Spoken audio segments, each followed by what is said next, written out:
welcome back to some Hartlepool United career mode. I know there's not been a lot of streaming this week. I will explain it in a moment once I'm all plugged in with my earphones and everything set up properly. Just bear with me. I'm not even streaming. It's a Twitch even streaming. It is. Right, sweet. So basically, right, not been streaming a lot this week because I've been working a lot this week. That's kind of about where we're at. Monday, I obviously got to stream up Tuesday. I was really busy.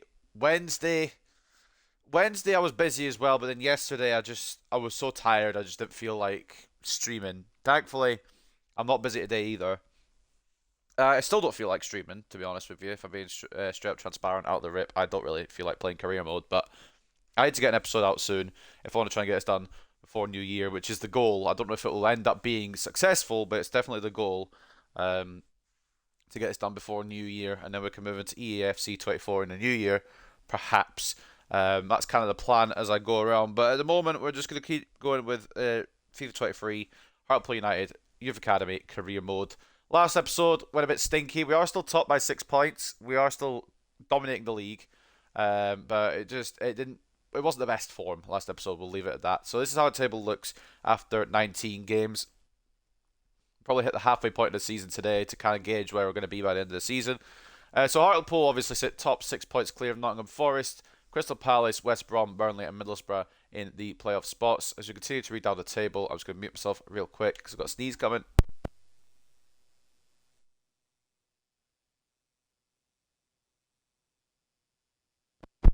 Sorry about that. Relegation zone looks like this is Sheffield United, Blackpool and Peterborough, who are still yet to win a match in this season.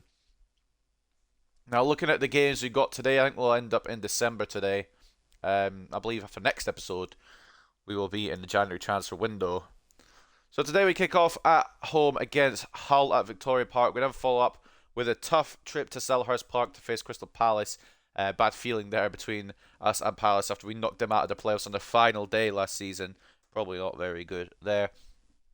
Bristol City away from home as well. We've got Swansea at Victoria Park before finishing off against our closest rivals, Nottingham Forest. This time it's going to be at City Ground, and this time we're going to have to be even more ready to go, which at the moment we are not, because if you didn't see last episode, we're still reeling, we're still not 100%. One of the main men of this team will go in ratings order because it's easier to get to him that way. Sixth best player in the squad now, joint sixth, I should say. Duncan Wilson, ACL injury, and it really puts a problem on that left wing side because we have Franachoa, of course we have Franachoa, but he's departing now. We've accepted a deal for him to leave for 60 million. With no Duncan Wilson, that leaves us with just Vicente Ojeda, who, don't get me wrong, is good, but he's no Duncan Wilson. We also brought back Thomas Bishop off of loan as an option to have, but I'm wondering, do we just dip in to our finances and try and find a left winger to cover that spot? I think we're going to see between now and January whether Bishop and whether Ajeda can do enough off that left hand side. If yes, then we'll keep him going. If not, then we'll maybe go into the transfer market. I was going to bring back, or potentially bring back Shabalala as well, but he's growing so well. He's becoming so good at Napoli. We're just going to leave him there to figure out what he wants to do over there. Following up from that, it is going to be a difficult episode to try and get back on form, really, because there's some difficult games today. So last episode, as you can see, we didn't win 4 of the games. Don't get me wrong, we didn't do absolutely shit. We somehow got past Blackpool. It was a lot more difficult than it had to be. Blackpool actually probably played better than us. Wigan we destroyed, which is fair enough. We then got our first league loss of the season to Portsmouth, which was embarrassing to say the least, if I'm being straight up honest. Out of all the teams we lost to in this league, it's Portsmouth. No offence to Portsmouth, but they're down in the bottom half somewhere.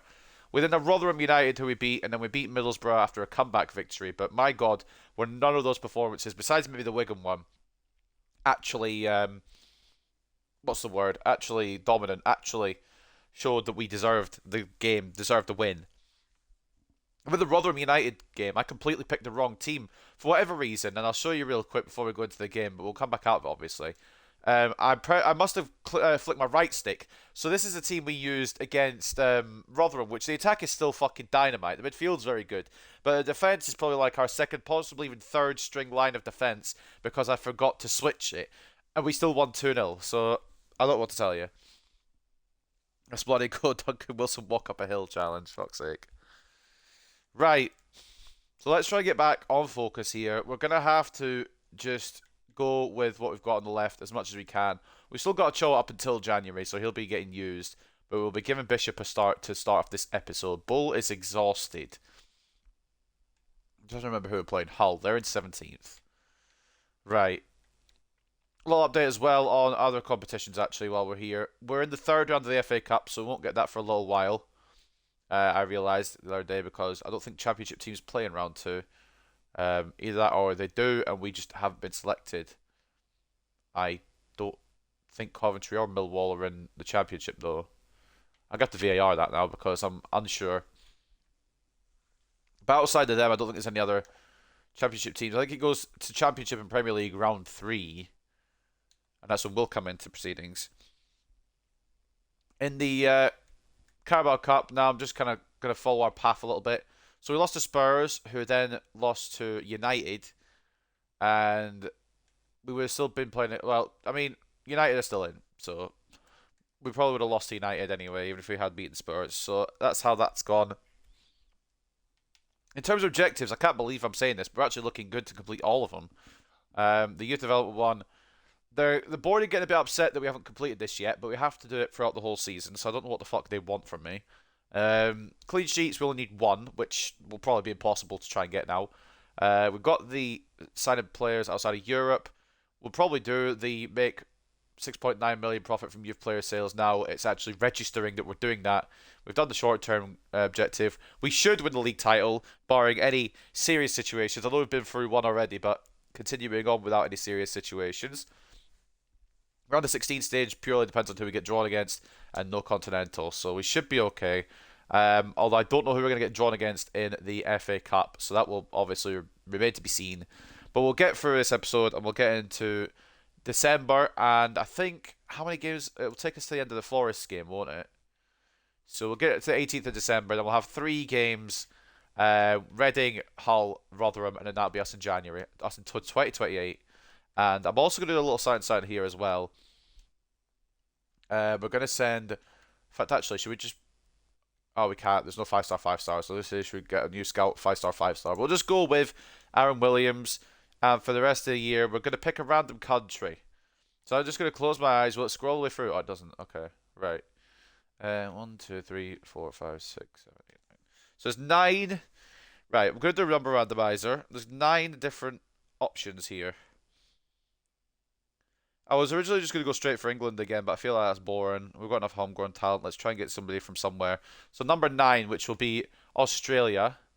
And then we've got 2 countries to pick from. So heads or tails? It's tails. We're going to go for New Zealand this time. We already have our Australian. We've got Bobby Hobbs. And we're only going to have for 3 months because I would like to scout somewhere else as well. I think what we're going to look for is just anything. See if we can get anything from New Zealand. Just random. Some way to spend the money. I'll count the games we don't win, we won't lose again. We're doing the invincible. Hopefully, I really hope so. That Portsmouth game, we honestly should have equalised, but we just, for whatever reason, couldn't. So up next then, before that, well, up next we've got Hull, but before that we'll read news. Cochrane next brace as Hartlepool grab win over Middlesbrough. Cochrane got his name on the score sheet for Hartlepool United in their 4-2 win against Middlesbrough. And that's all that really concerns us. We've got Hull next, we know that. And what's the future for Bishop? He's going to hopefully cover that absence of Wilson, but we'll just see what happens. Bishop hasn't played many games yet this season. He's just come back from loan, and it's now being reported that his manager plans to move him from right winger to left winger. What can this mean for Bishop himself? Is it a chance to take a claim to regular first team football? If the change of role doesn't work out, will his future at the club be cast into doubt? Well, I mean, realistically, we're going to try him today against Hull. I don't think there's a huge risk factor in trying him against Hull, but we are going to rotate a little bit purely because of tiredness and purely because... Wait, did we not just play Rotherham before Hull? Oh no, it was Middlesbrough, wasn't it? So yeah, tired faces. I'm not going to switch out both of them. We're going to have Bol switch out because he's more tired. Bring Contreras in. Gomez comes out for Hassan because McGregor played against Rotherham accidentally, but he did. We'll keep Diop on actually. Who else? Bobby Hobbs.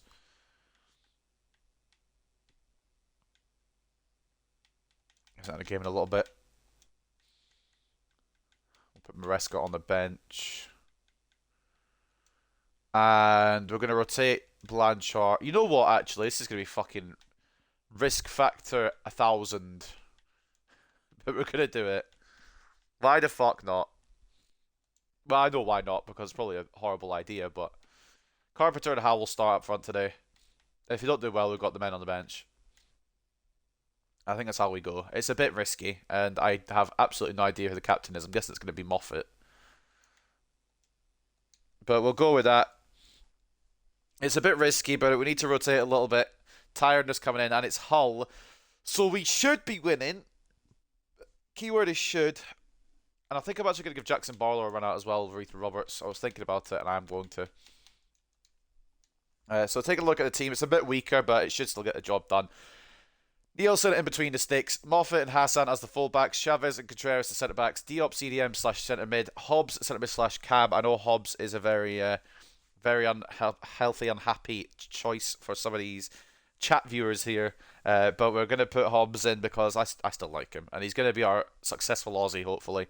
Although Thomas Bishop, I think he's an Aussie as well, if I remember correctly. It might not be. I can't 100% that. I'm not backing out to check. In fact, actually, hold on. We could check from in here. Bishop is Australian. Yeah, alright, cool. So we've got Bishop as well. He's off the left. Barlow off the right. Carpenter and Howell up front. It's a big risk, but the thing is, if it does work out, it's a masterclass. And if it doesn't work out, we've got the two men, Blanchard and Rodriguez, on the bench. Howell is shite. Absolutely he is, but you know what? He doesn't get a lot of game time. And I can't wait till FA Cup, because he probably still won't even play then. So in this game, then, it's a bit of a rotated outfit. And if it backfires, then I'll take full blame. Probably should have started either Rodriguez or Blanchard, but we moved now. We've gone for it. So it's Hartlepool United versus Hull City, the first game today at Victoria Park. I'm really hoping that this is a masterclass and not a disaster class.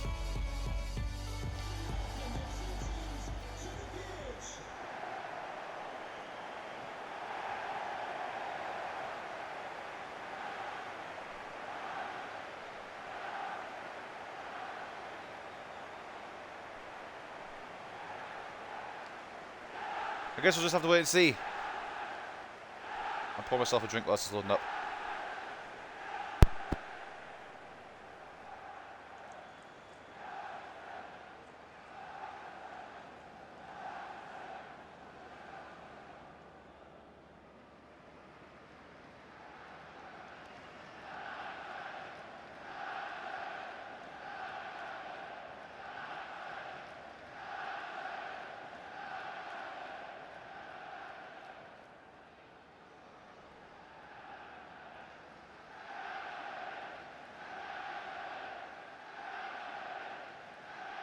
It's a risky starting 11, but I reckon we can make it work.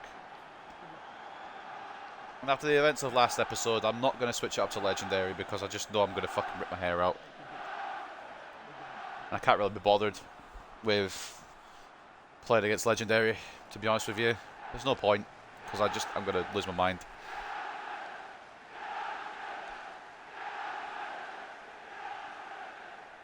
United chance, left, right and centre.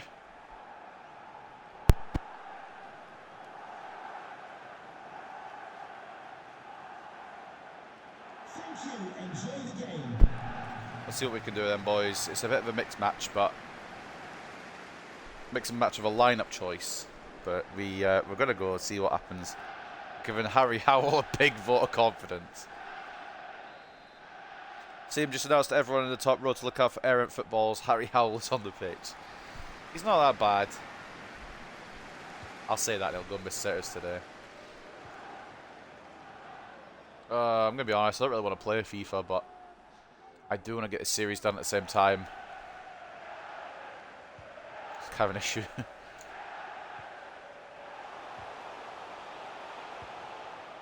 I've got the EAFC 24 trial, I've just not played it yet. I'll get the full game, like I said, when it's on offer a bit. I do want to get a series done, I just want to play FIFA, you know? Just has been turned inside out, but he's recovered for it. Looks like it'll be a corner to the away side.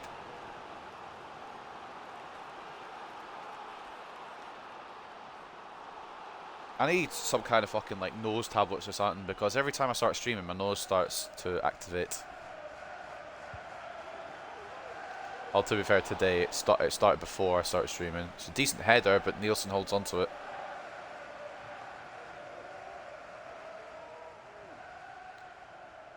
Treris out to Barlow. Good little performance from him today would give him confidence, surely. Hobbs into Hassan. Why is Hassan there? I don't know. Carpenter. This man is so good. This man is so good. If we ever need a replacement up top, he's already a ready-made one to go. I don't know how why Hassan is up there. But he is. And it's a poor save from the Hull goalkeeper. But Luca Carpenter gives us a lead and maybe gives us a route to redemption in this episode. 6 goals in 15 matches. Not incredible, but like, he's off the bench, so it actually does come out to be really good. And he's also assisted a lot of goals. I reckon if he had the full minutes that Blanchard and Rodriguez were getting, which is why I'm giving him some today, he'd probably have similar totals to them. Thomas Bishop, he's got a bit of proving ground to do today. Carpenter into Howell. We're stretching their defence, but can't bring the ball away. Well, can't get it under control to begin with, and then can't bring the ball away from Coyle. Problem is, and what I've realised is, attacking's too easy, but defending's difficult for me, so I need somewhere kind of in between, sort of thing. I need to try and find a slider setup that's going to do that. Because if I go to Legendary, I will not be able to defend at all. Everything will go in. That's not who we were looking for. Howell, edge to Hobbs. Turns inside. Okay. Tufan closing him down as he was about to strike. Jordan breathes a sigh of relief. Bishop. Oh, tried to turn inside Coyle, but it didn't quite work. Bishop's definitely got something, you know. I need to find the right kind of way to bring it out of him. Good ball in. If it goes to a Hull player, which it has done, pick up the ball or just... That got in from a fucking rebound there. I'd have shat myself with anger. But Nielsen doing enough. I was getting so mad that that got in from a rebound. I don't know how he's dropped it either. It's an easy one. It's rather an easy one to hold rather than drop. But I just want to have a look at this. It's right at him. I suppose the power on it. Power on it's probably done it. What's up, Demon Aid? Welcome to the stream, mate. Thought how old this was going out, nearly shit myself.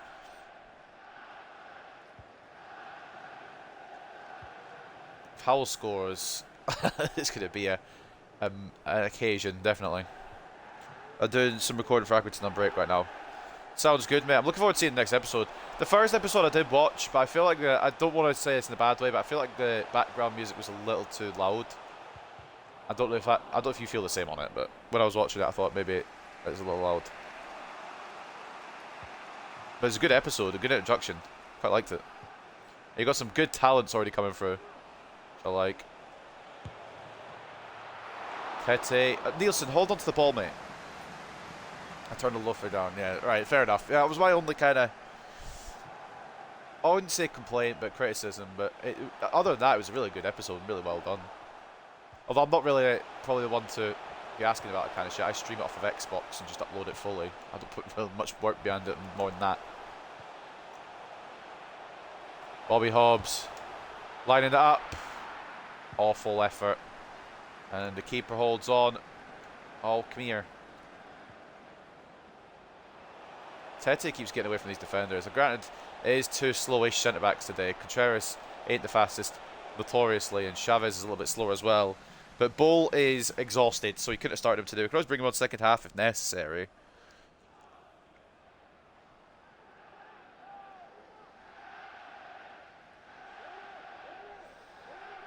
Nobody messages me until I actually am doing something. Like, all day I'll do nothing. Okay, well, on occasion, if I'm not working, I'll just sit there and relax. And I'll get nothing. And then as soon as I fucking start recording, start doing something else, everything comes in. First game is done and it ended with 1-1, with Boateng having a shitter. It's a shame, because Boateng looks really good. But every player has one shitter. I've got that from this save, definitely. Next episode 100% be funny. I'm looking forward to it, mate.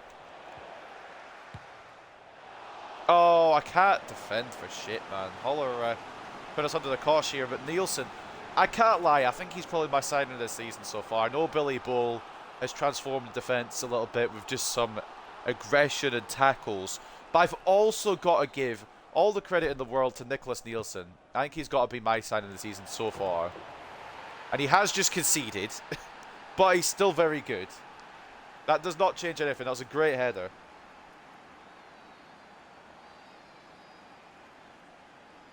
It would have helped if I'd been able to go the correct player to mark that, but that's the way she goes, unfortunately. I think I was Moffat and I wanted to be Chavez, although Chavez did jump as well. Maybe it was just a great ball in and a good header. Chavez did jump early. Hassan maybe could have put a bit more effort in there. Bull would have palmed that away. The hand of God defence. If I don't have handballs on, it could have done. Like, fuck am I putting handballs on? Do you know how many penalties I had to concede? I already conceded enough goals that bloody handball's been involved. Jones get his first goal of the season. Of course he is. Come to Victoria Park for your first goal of the season. Bishop doing well here. Needs some support. Does get it in the form of Carpenter, but he's caught it awfully with the touch. Diop can't get it to Hobbs. That'll be brought away. And I think second half we are going to have to bring some of the big names on because Hull are doing quite well. Chavez reads it. The definite starting combo on most occasions, if I can do it, for centre-backs is Chavez and Bull. Because Chavez is strong, Bull is just aggressive.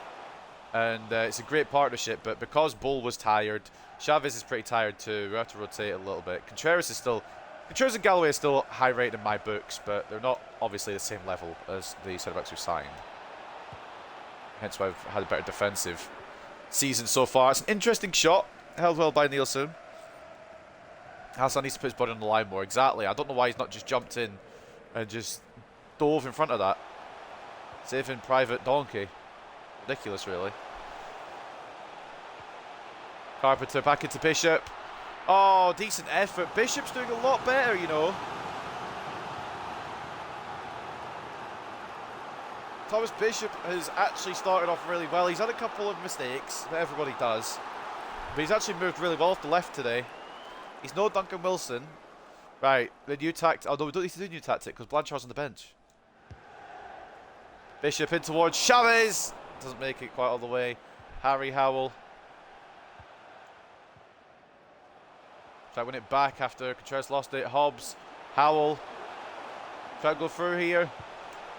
Tricky feet. Oh my God. It's a Bobby Hobbs assist and a Harry Howell goal. Who knew that those two would combine? Just before the break is Harry Howell. Having Harry Howell and Bobby Hobbs in the starting 11 is shocking from Papa Jabu. Well, I hate to tell you, but Harry Howell's done a madness there. He's done fantastic.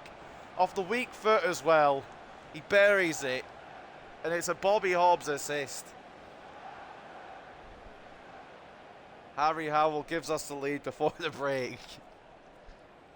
He definitely needs more game time, this lad. It's just hard to give it to him because we've got Blanchard who's firing, Rodriguez who's firing, and Carpenter who's firing.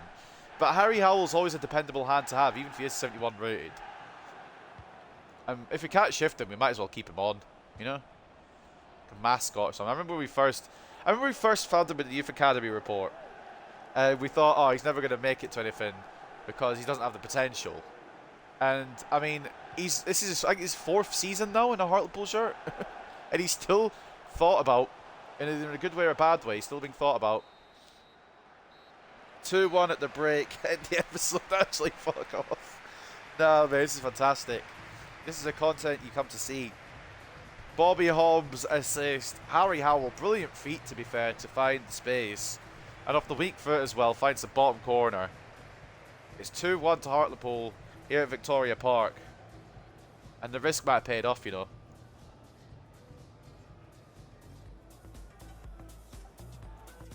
Carpenter, I knew was going to do good because he's just fantastic. Great player. Potential to be special. But Harry Howell, I didn't expect to do anything, to be honest. I expected him to do nothing in some off second half, but 2-1 at the break. 1-0 between Peterborough and Bristol City. 2-0 to Barnsley over Cardiff City. 1-0 to Norwich over Reading. 1-0 between Sunderland and Nottingham Forest. Nottingham Forest dropping more points as it stands. We could even get further clear. I guess this should be one of those seasons where we just clean the league, wipe the league, and then get into the Premier League next year, because this season has got a lot better already than I expected. I'll get into it in a minute after we've gone through the scorelines. So Preston drawing 0-0 with QPR. Sheffield United drawing 0-0 with Blackpool. 1-0 to Blackburn over Wigan. 1-0 to West Brom over Portsmouth. And 0-0 between Palace and Rotherham. Now, I always expected to do really well and win the title this season, but not to this extent where we went unbeaten for 18 matches or whatever the fuck it was, and so far clear. I expected to have a rivalry with someone at the top, but at the same time, I think we were. I don't think we were ready last year in the playoff final. Obviously, we weren't because we lost to our own player, might I add. But also, with the signings over the summer, I think we're more than ready to give it a good go in the Premier League. But we've still got this season to get through. And unless anything catastrophic happens, we should be Premier League next year. We already got the injury of Duncan Wilson, but I mean anything else beyond that. Malik Diop, he scored again. What's going on here? How many times is Malik Diop going to score this year, man? He's finally found his shooting boots from CDM.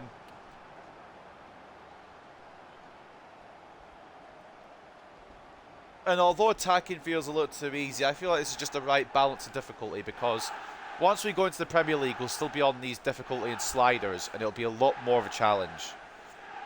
We're still losing to Spurs and Carabao Cups and that, even though it's our first time playing them, to be honest.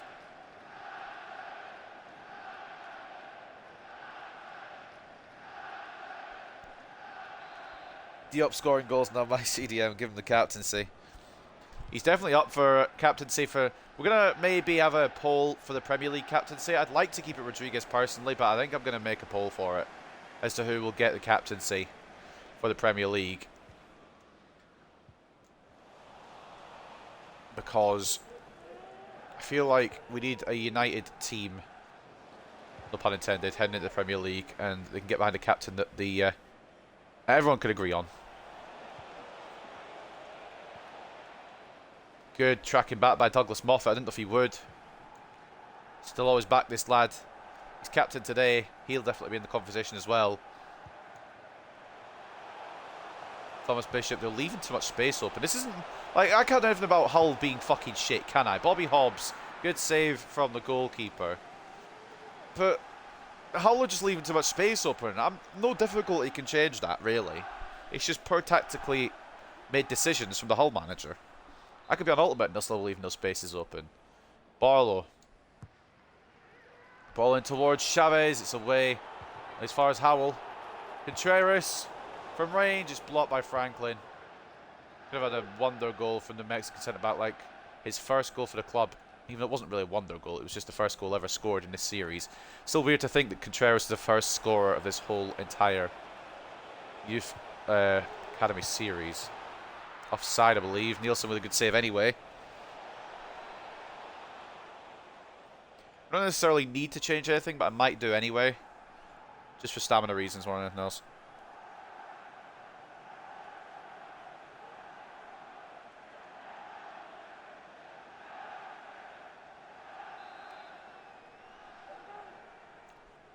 Free kick. Contreras short to Hassan. Barlow through to Hobbs, who does have the pace of McLaughlin. Can knock it back in to Harry Howell. Oh, a great save again. could have been in Howell's second of the day. Again, this league should be a cakewalk in my opinion. We're loaded and our players very highly rated. This is a Premier League side. Just got a bad result because of our own player. Yeah, it wouldn't be this career mode if it wasn't me fucking myself over. I should have brought Person off alone before the playoff final. I didn't, unfortunately. Howell. Oh my god. Who fed Harry Howell his Weetabix boys? What's going on? Hobbs Howell link up. It's mad. It's what we needed, apparently.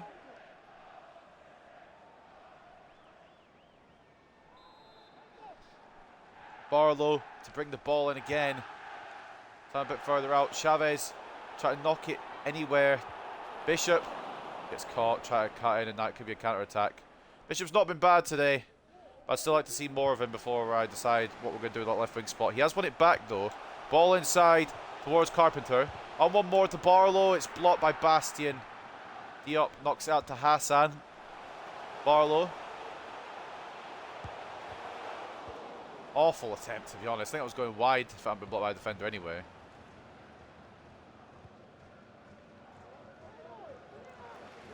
Hassan regains possession, and changes probably come soon because we're about 70 minutes in. Not that I really need to change anything. It's been working brilliantly today. Hobbs again. Carpenter. Howell. Great save. But they are just leaving all the space in the world open. They're just letting us attack. There's nothing I can do about it, really, to make it more difficult. They're just letting it happen. Another counter-attack could be on here. It's back.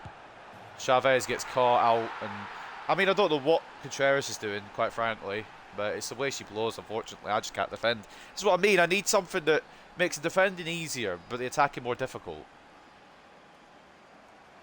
I should have probably switched to Hassan, really, and should have done a lot different, to be honest. Alright, wait, how fuck off. Who's that lad? It's not Harry. It is. It's what he's capable of when he gets doubted. Right, on comes Billy Bull.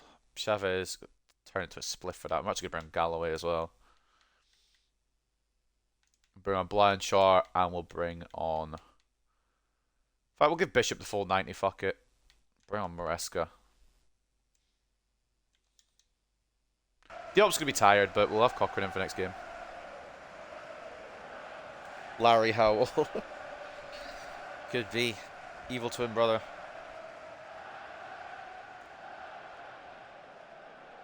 Is that a quad sub I've just done? I've just realised. I mean, there's no point bringing Howell off if he's cooking. Especially when Holland now back in it with Sayab Banesh with the goal. I should have closed that down a lot better earlier on, but at the same time, I've got slow fucking defenders. Now Billy Bull's on, we should be alright. Moffat should get there before Coyle, and he does. Also got Galloway on, he's got a bit of pace about him if necessary. Billy Bull is going. Fair enough, mate. Through to Blanchard. Bishop. The young Aussie knocks it off to Blanchard. Oh, it's a good save. Cleared away instantly. Diop. They're definitely letting us have too much room. For example, Maresca. Oh, again, this keeper is keeping it only at 3. Everyone I say shout always turns world class in Ukraine, but it's actually a joke. I'll start with that big bastard Cavani. That was perfect. He started talking shit about him, and he went and got a hat-trick.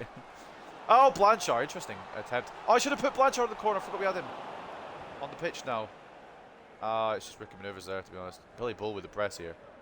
Doesn't give a fuck where he is to defend. He's going to defend anywhere. He'll defend up the fucking pitch, Festa. That being said, we do have no Billy Bull back in defence. But Malik Diop covering brilliantly. Should be able to see this out, but Hull giving us a couple of scares. Blanchard, Howell. Ball over. Maresca. Great save again, bruv! This keeper's come to life. I swear if they 3-all this, I'm fucking ending the episode. Hassan, good interception. Barlow.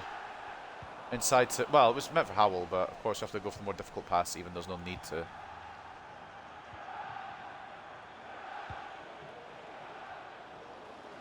Bull, good interception, good read.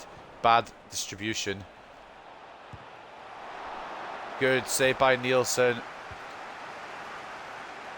Oh my god, we are fucking running the risk here. Yes, their keeper's called Cumming. That's why I've not referenced him by name. Try not to laugh at it. Blanchard. I'm immature, really. Promise. Fuck's sake, man. If they 3-all this, I won't actually end the episode just for reference. I'm just very upset about it. 4 minutes of added time. Billy Bulls just decides to commit out, which means Moffat hovers. It's still not away. Nielsen, you lovely man. It's not as bad as me. Oh, we've got a couple of minutes to see us out. I didn't think this would be one where it was like squeaky bum time. We've had a lot of opportunities. Their keeper's just been on a mad one today. He has let 3, but beyond that, he's been fucking insane. And so is Nielsen. It's been a both ends kind of thing. Draw's probably the right result, but I don't want it to be a draw because I want the win. Galloway, don't kick it to a guy on the ground, you fucking... Oh my god. Why is Galloway trying to kick it to someone who's on the ground? Plug your brain in, mate. We just need to get this away.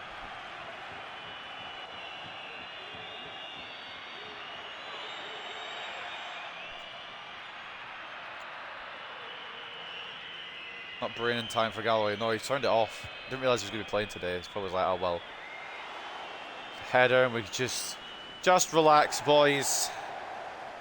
We've won. A bit scary towards the end, but we've won. Sometimes it's not always going to be the easiest of wins. But we do win, and we probably do deserve it. Squeaky bum o'clock has ended. It's now relaxy bum time. I don't know about that one, but it is over, thankfully. Carpenter, Howell, and Diop doing enough to see us through it. Jones and Sayabanesh try to get Hull back into it, but not always going to be an easy ride to these 3 points. As long as we get the 3 points to the end, I ain't fussy most of the time. But Hull really actually came at us a bit more than I thought they had. But it was a game full of chances, and the keepers keeping it only at 3-2. It could have been like 7-6 today if the keepers were off their game. 58-42 in terms of possession, 16 shots to 15 in favour of the away side. We edge it in expected goals, 4.1 to 3.8. Both goalkeepers having a field day. Man of the match for us goes to Thomas Bishop. I thought he did well today, and I was correct in that. But I do still need to see a bit more from him. I think he's losing the ball still a bit too much for my liking. But we'll keep going with him, and we'll keep progressing with him, and I think he's going to be something decent as a backup. He'll probably never start full-time for the team, because I don't think he'll ever be that good. But I think he'll definitely be one to keep around as an option. Malik Diop with a goal on 8.3, a solid shift as always from him despite being tired. Harry Howell, first league game of the season in November, and he's acted like he never should have been at a team in the first place. A goal and an incredible effort all around from him. Moffat another strong performance. An assist from Hassan on a 7.8. He was all over the place today. Carpenter with a goal on a 7.6. Nielsen as well with some brilliant saves. 13 shots on his goal, 11 saves, 2 conceded. Maybe could have done a bit better for the second one, but that header, the first one, was very good. And Bobby Hobbs, the other assist, 6.8 for the Aussie. And some lower rated players coming on late, to be fair. Couldn't really do much, didn't really need to do much. Man of the match goes to Sayad Manesh for Hull. He gets a goal and an assist and a 9 rating. The other goal coming from Alfie Jones, and the assist for that coming from Ozan Tufan. Jones gets 7.6, 7.4 for Tufan. And goalkeeper with funny name gets 12 shots on his goal, 9 saves, 3 conceded. It could have been a lot more goals today. The attacks were fucking hungry, but we come out on top just about. And Nottingham Forest lose as well, which means we go clear even further. It's not a matter of us being too good, although we are too good for this division now. It's a matter of them being bad. In fact, this first name is Jamie too. Jamie Cummings. Christ. Have you got your preparations right for this game? I think so. It was just unlucky. Although at the same time, I can't really judge these games sometimes. Musiala and Sesko are the loves of my life. their carried by Everton career. Don't ruin their potential like I did. Well, Sesko's anyway. I thought we were in control. I don't know what the fuck happened.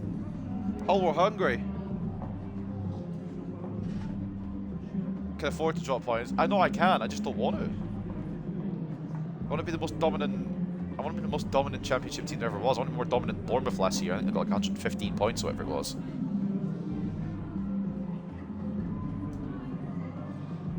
Didn't really limit Hull's chances, to be honest, but we did win, and that's all I care about. Again, it was actually a good display today. That's the thing. It's just defensively we slipped a little bit towards the end, and they nearly got back into it. But thank God that they didn't. Hey Bobby Hobbs. Oh, hey Bobby Hobbs. He's Bobby Hobbs. Hey Gaffer, I think you know how frustrated I get when I can't play regularly. You did just play, so we'll go past that for a second. Just wanted to say, prepared to turn out in any position you think could benefit the team. I'm not stuck on playing in my regular position. I just want to be out there helping the team. So say if I put you goalkeeper, would that be alright? And Luca Carpenter says, thanks for showing faith in me, boss, even though I'm not one of the big stars at the club. You will be. You will be one of the big stars at the club. You're growing like a fucking brilliant player. Like I said, he's got potential to be special. Whereas his potential to be special, he's got a lot of room to grow. And we'll do mobile striker for a bit longer. And then we'll start Poacher. In fact, actually, should we do Poacher now? I think I should do Poacher now and get finishing up. But he does look fantastic. A lot of these players look fantastic. Rodriguez, of course, doesn't have a potential tag anymore because he's over 21. So he's not potential. He is now it. I don't know what his end rating is going to be. I think he'll hit 90. But beyond that, I don't know where he goes from there. Well, what a toxic player Brian Hobbs is, should sell him, to be honest. He's going out on loan in January. I'm kind of wishing I hadn't done that because we're going to be short of attacking mid options if we're loaning him and Fran Marino, but it's fine. We'll work it out. So we're loaning these three out, which means we'll have these three as... Yeah, I should have not loaned as many out. It's fine. We move. Into December we go. Use squad monthly report, an update on some of these players that I've completely forgotten about.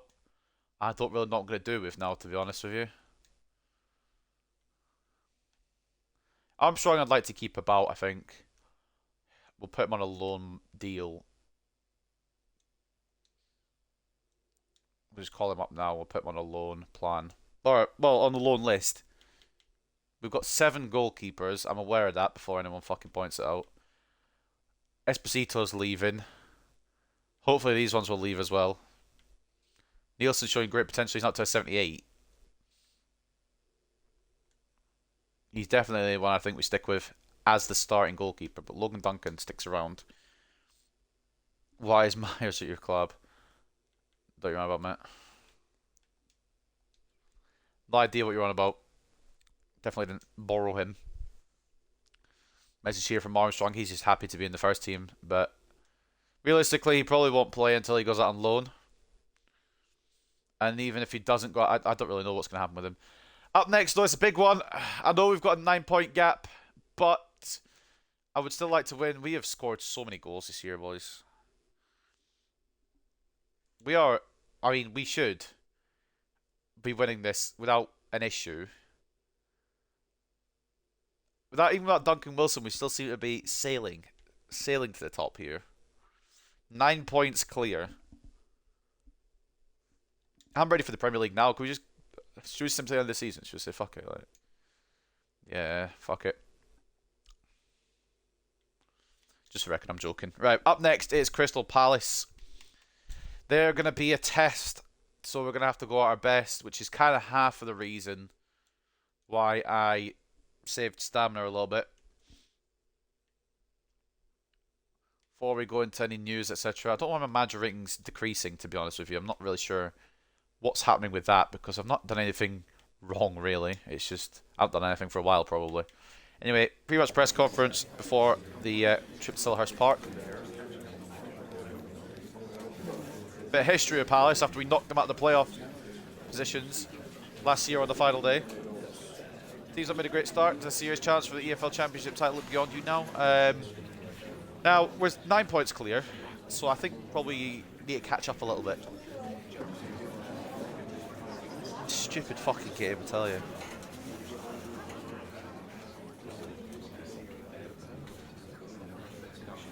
You're 9 points clear. Can you still win the title?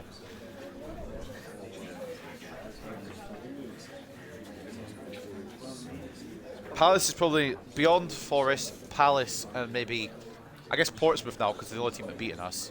The only teams I'm scared of. This is going to be the biggest test of this episode up until the Forest game. So after your last game, what we're doing is working. I mean, defensively maybe not, but we didn't start with Billy Bull, and that's probably where it went wrong.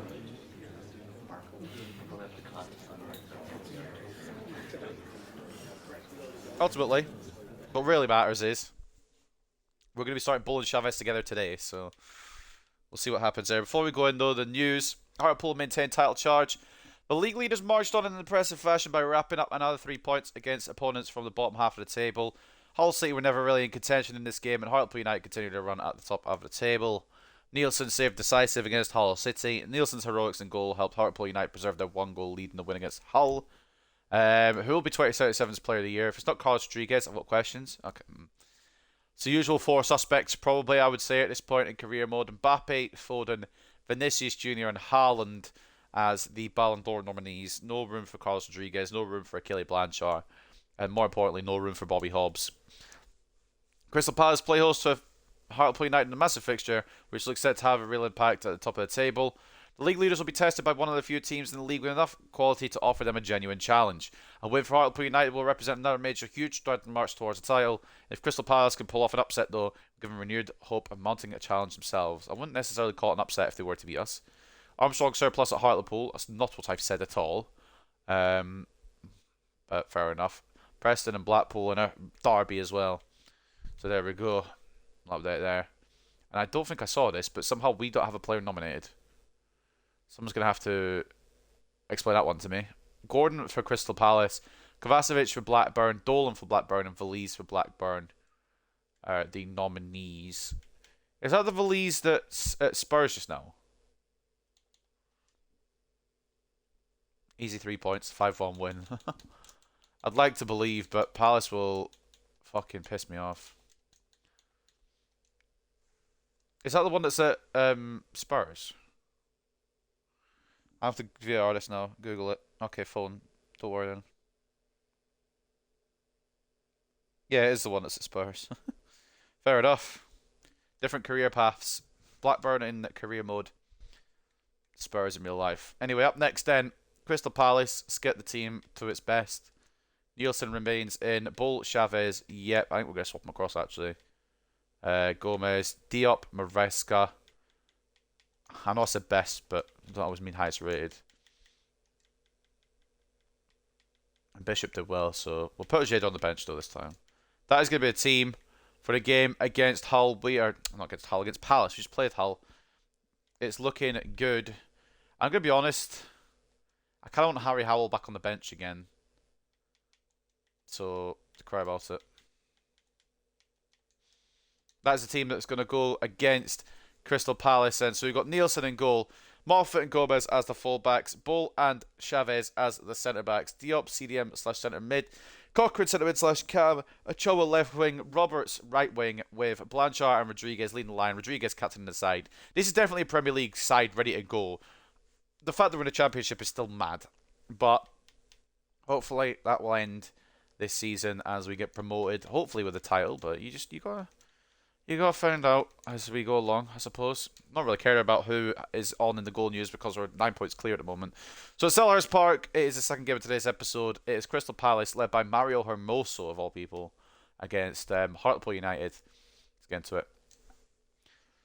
Jordan's saying 5-1 win. Honestly, I'd like a 5-1 win against a team that's in the race. I really would. But I feel like at some point, I don't know how I'm going to, I don't really know. I've lost train of thought.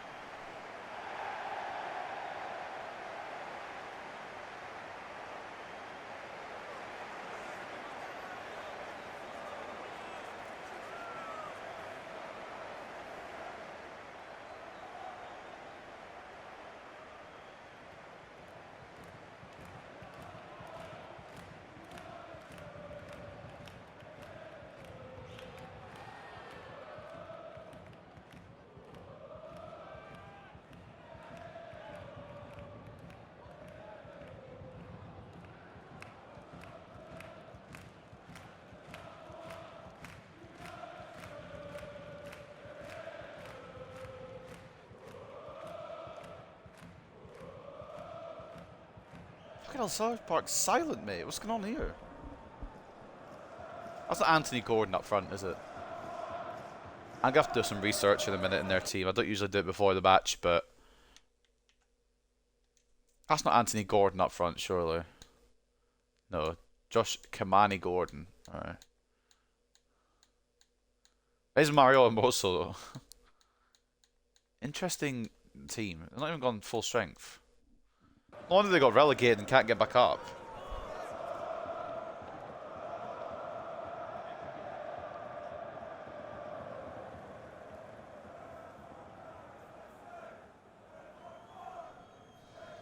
I mean, with their team not being as good as I thought it was, I think we do win this. I just don't know what the score is going to be.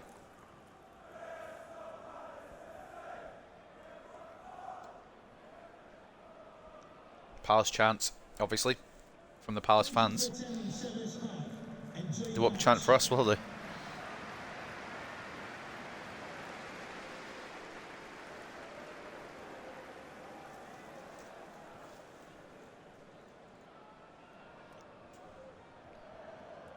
Right, game number 2. Will it be win number 2 of today? Will it hopefully be more routine than the Hull one? I don't know, honestly. Stronger side being used today. I'd really like it to have been Wilson on this side, but it is a Choa, which I'm not completely opposed to. Still a very good player. Diop. Tried to add goals to his game recently, and he's now that we know what foot he's on, he's actually not bad at shooting with it. Don't know why I ever thought he was fucking left-footed. Diop, Cochrane. Rodriguez! Oh, it's straight to the keeper. I thought it was going to be like a massive volley, and it was just not. Cochrane reads it, and then it switches off of him, but Diop then also gets involved with an interception. Roberts. It's past his man. Gets pulled a little bit, and then plays it to the wrong player. Diop. Rodriguez. Maybe it is too easy. Maybe the difficulty is too easy.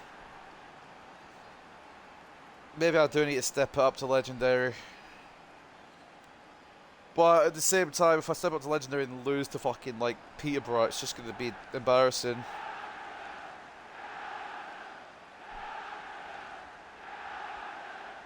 We've got a really good team as well, though, so maybe it's just us ripping every team apart because we're good. We are massive. 14th goal for Rodriguez. I think it's a mix between probably slightly too easy now and we are too good for this league. And we should be reeling it like this. I bet Bournemouth didn't switch up the difficulty last year. I've just run to Moffat with fucking Billy Bull. Good save by Nielsen. Could have held on to it. Defensive mistake there between the left back and the left centre back. Very rare. Both those players make mistakes. Ochoa to Moffat. Blanchard asking for it. It's not the greatest. The ball's in. It's cleared really well, honestly.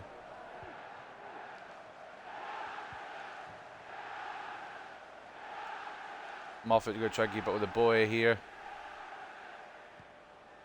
Keep on him at the very least. Diop wins that all day long. I do love the signing of Malik Diop, you know. I don't know what his potential is going to be. He was showing great potential, and now he's already at that bottom end of that potential. I think he's still got room to grow, but I don't know how much room he has got to grow. And I hope it's a lot more room is the answer to that one, because I do really like him. Ochoa, going to make that space. There again, Ochoa's showing great potential. He's at 83 and still room to grow. Ferguson closes it down.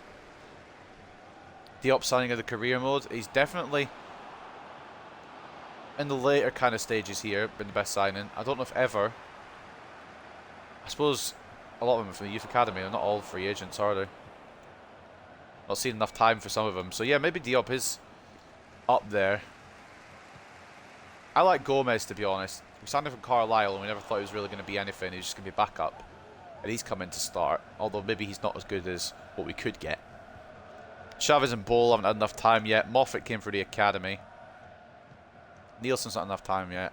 Ochoa came through the academy. Diop. Yeah, Diop's a good shout. Wilson came through the academy. Rodriguez, this kid came through academy first day. I did the player that I didn't expect to defeat with a skill move. Cochrane was a signing. He wasn't a he wasn't an academy player. He was a free agent signing. I'd put him up there. Weird to think that, honestly. It feels like he's been here forever. We did sign him season 1 or season 2. And he's sometimes on, sometimes off. He'll pick his nose, but he'll score fucking mad goals as well. It's a great bit of defending. My keeper got absolutely done there. Billy Bowl coming back to assist.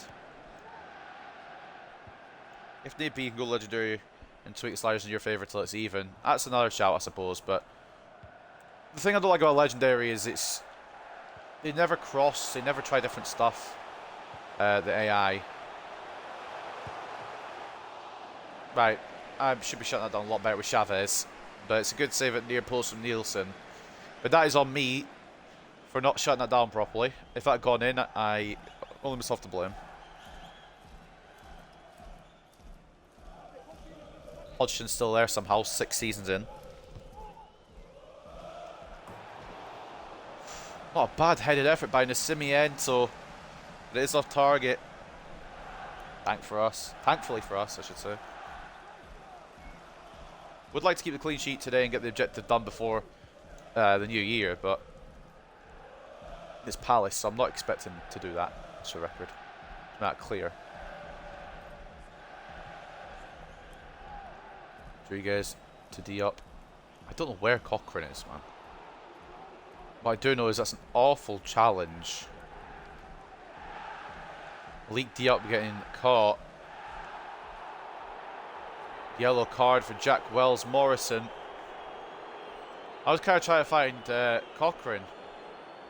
And got scythed down, got cut down. Leak Diop there. If he gets injured again, I've got to punch something because he's too important to this team now. Carlos Rodriguez. I'd like to try and shoot us from here, but I'm not going to. In fact, I've got an idea. Last time I said that, we got a 30-yard Cochrane banger. Last time I said I've got an idea, so got an idea again. We're going to go different, I was joking. Chavez. Oh, it's Chavez, of all people. No offence to Chavez. Right, so we've just bottled out of whatever plan I had. We'll build from the back, it's alright. I was going to try to do something similar to what I did with Cochrane at one time with the power shot, but there wasn't really anyone to do that fucking sort of deal with. Moffat closes down in Bowie. I wish we could get. I might try and get Moffat a bit more physicality because he does have the pace and he does have the defensive ability. I think physicality is what he's missing a little bit. Rodriguez try to play it for it Diop. Thing is, well, I think I make too many mistakes for it to go legendary all the time. Maybe I'll go between like legendary for the for the lower teams and world class for the better teams. Although I suppose that would take a lot more work. Maybe I'll just stick with this and see what it's like in the Prem. Ball in, going to be caught by Nielsen all day long. Great move, let him cook. Chavez gets the ball thrown at him. It's actually meant for Roberts. Gomez making the overlap and run. He's got the pace to do so as well. Poor touch and not a great ball in. It was actually well intercepted by Amoso, to be fair. A great ball through. Oh, bollocks. Ball's got to commit to it. He's tried, failed. Moffat gets enough on it to direct it to Nielsen. That could have gone rogue. Chavez well out of position. Games like this, we need a Duncan Wilson, man. It's a moment of magic. Choa, could you run, fella? Like, I'm not asking for a lot. You're the winger. You standing there does not help anyone do anything. Rodriguez shot blocked by Gatti. That'll probably be it for the half. Diop tries to take it inside one more. Just to take out front a little bit, but it's going to be cut out. We'll take that at the break, you know. Palace have been good. Defensively anyway. It's been a bit of a gritty battle. I'm glad we got that early goal to rest back on a little bit. Captain Carlos with the goal. Just unfortunate that we couldn't get more than one. But there's still another half to be played. And as long as Crystal Palace don't turn it around on us like prime Barcelona, should be alright. Anyway, these are the scorelines at the break then. It is Barnsley 1, Bristol City 0. 1-0 to Reading over Peterborough. Nottingham Forest are drawing to teams like Cardiff now. I don't even know if there is a title race on anymore. It is 1-1 between them. I'm also trying to sign back into my fantasy football account because... for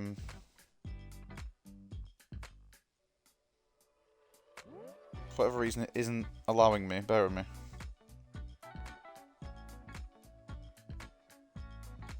A little bit off topic because I was reading the scorelines out there. Anyway, what do you mean sign-in failed?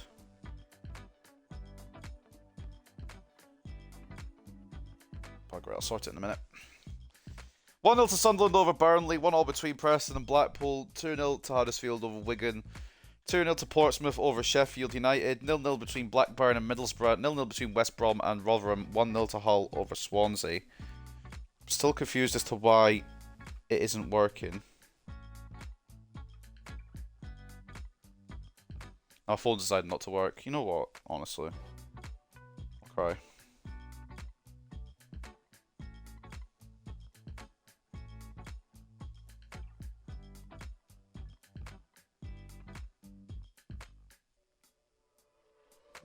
I am going to do the second half in a minute.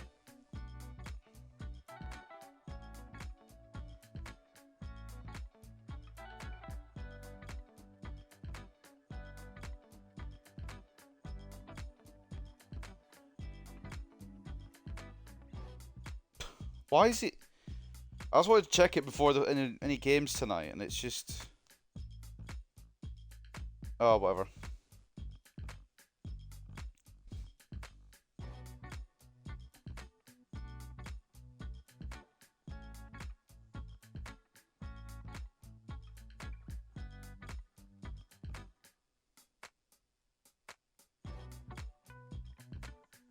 Personal issues have arrived. Right, anyway. Let's get into the second half. I'll figure this out after. 6-6-34 in terms of possession. 4 shots to 3 in favour of Palace, though.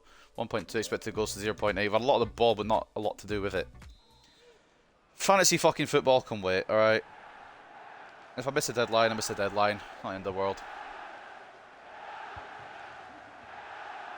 The white won't let me sign in, though, which is weird.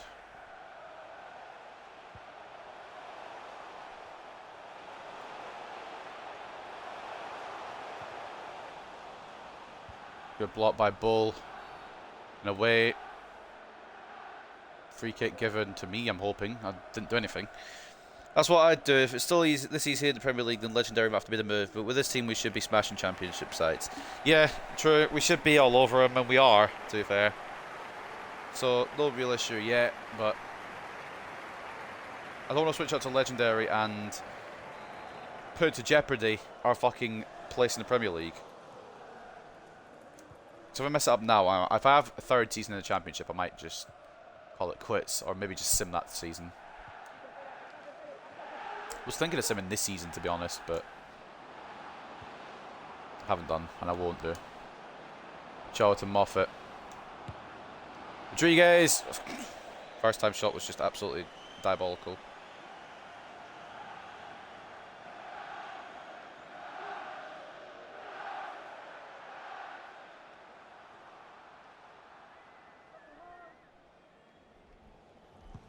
I'm gonna try something here. I know I said I wasn't gonna fix it yet, but I'm gonna try something here. Maybe I just got my password wrong.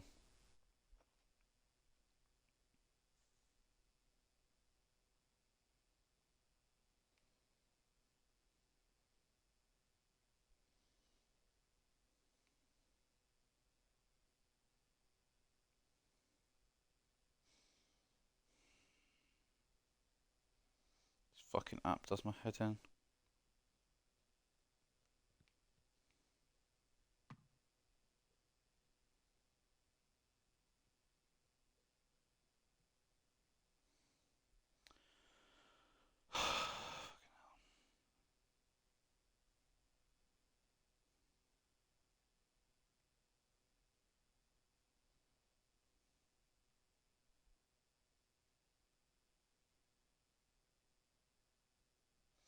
There we go. Lovely. What? Oh, the deadline's tomorrow morning. Okay, that's fine.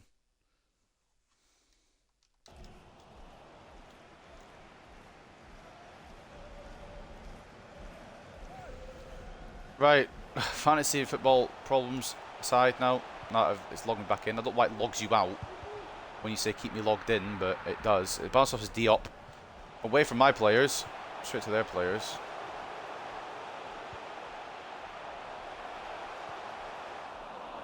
Gomez, good read.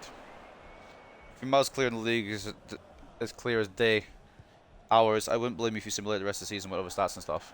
Yeah, I mean, I don't know. I kind of want to play all of them so I know what stats are which and who's done what. I'm very fucking, what's the word, anal about it. I like playing all the games if I can. Even with the pre-season friendlies, I don't want to play them, so I do the highlights. Maybe I should just do the highlights again. Nielsen, save.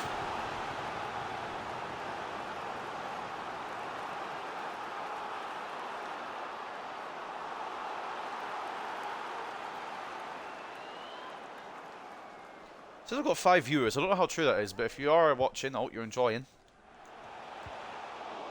Oh my god, whoever just cleared off the line is my dad. I don't care who it is. I didn't see who it was, that's the issue. Could be a counter-attack here. Ethan Roberts is going to be clear of Reed. Blanchard. Ochoa. I probably bottled it a little bit here, haven't I? Moffat. Diop. Blanchard, I have bottled it now, yeah. Oh well. Yeah, I should have just gone for it with Roberts and hoped. I bottled it by trying to pass it around too much. The Barcelona strategy. Actually, probably not a Barcelona strategy, probably my night strategy at the moment. Pass it a lot and we never get any fucking shit. Good tackle by Moffat. Another chance to counter attack for us. That's what I'm seeing it as. I'm not seeing it as a corner to them.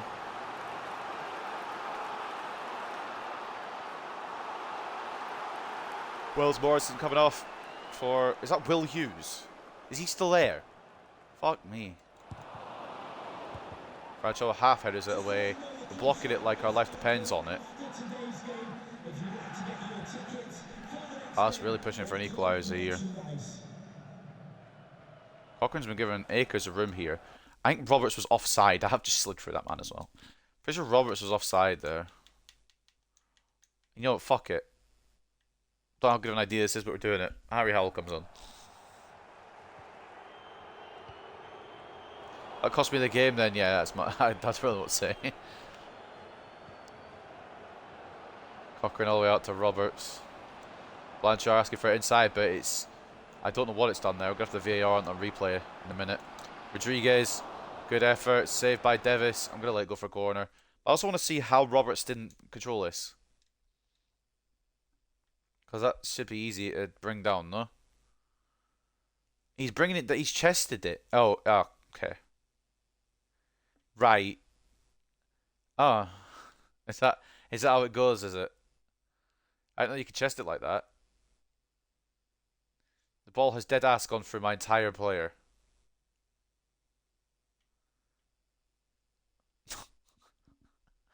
Oh, FIFA.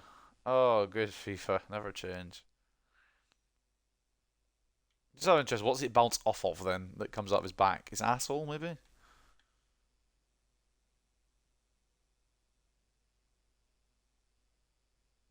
I don't understand. I've watched After Run for about an hour or so. Not sure if you'll be live by then, but if so, I'll be back. Either way, love the stream so far. If I'm not back in time, I'll catch up later today. No worries, man. I'll catch you around. I'll probably still be alive in an hour. It's only game number 2, so I'll still be about.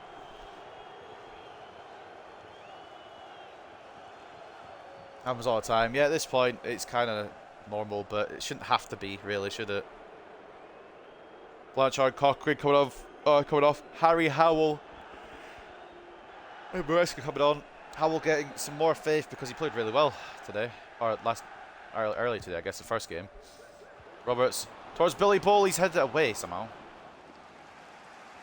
Yep, gets outstripped by Perot, and Palace will get it away. Could be a counter run if we're not careful.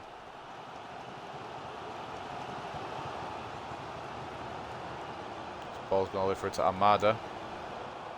Gomez outstrengths him.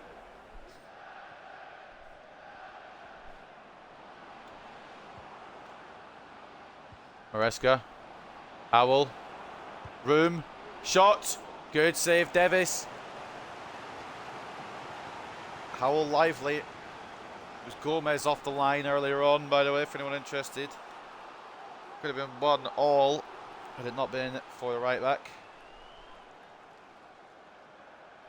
Just in time, clearing it off the line. Surprised it didn't go through his boot.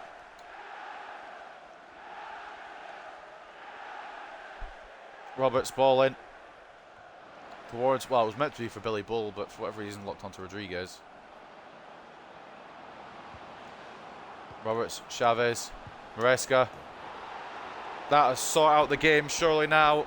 Good little finish, Fernando Maresca. Makes it 2-0. Fans at Selhurst Park are unhappy, but if you've watched Hartlepool this season, you kind of know that we are going to be it this year, boys.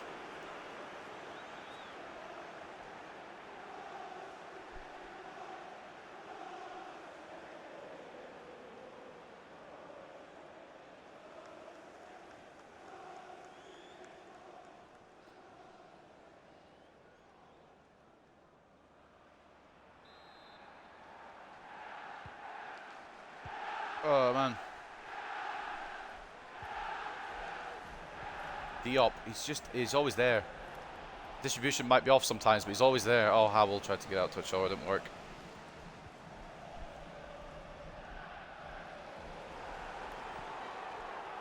Rafael Gomez, Maresca, Roberts, towards Howell. 5'6", by the way, he's giving it his all.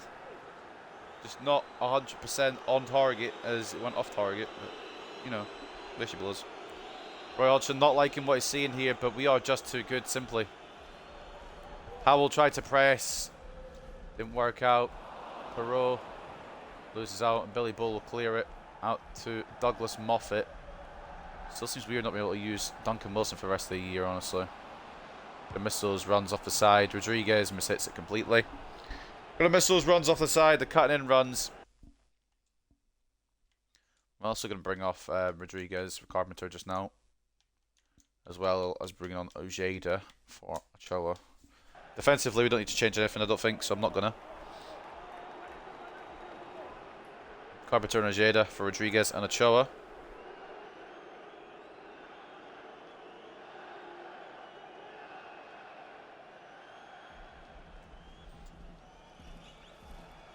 Vasquez all the way out to plunge. Chavez that intercepts. It's Maresca that knocks on. As Vicente Ojeda plays it into Luca Carpenter. Harry Howell might be offside. Been tackled by Mario Hermoso anyway. I don't really know what Ferguson's doing there, but we'll take the throw. I'm not going to complain about it. Hartlepool fans know this is their year. It's just going to be farming championship at this rate. Vicente Ojeda. Straight to the hands of Davis. Good little run in, to be fair. I thought it actually, first of all, been offside. Second of all, been off the pitch. Either one was incorrect, and it worked out to be a good chance. Just unable to find the finish. Oh, bollocks.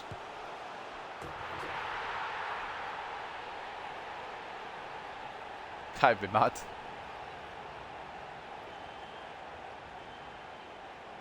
I'm slightly annoyed that we fucked the clean sheet with just minutes to go. What a goal.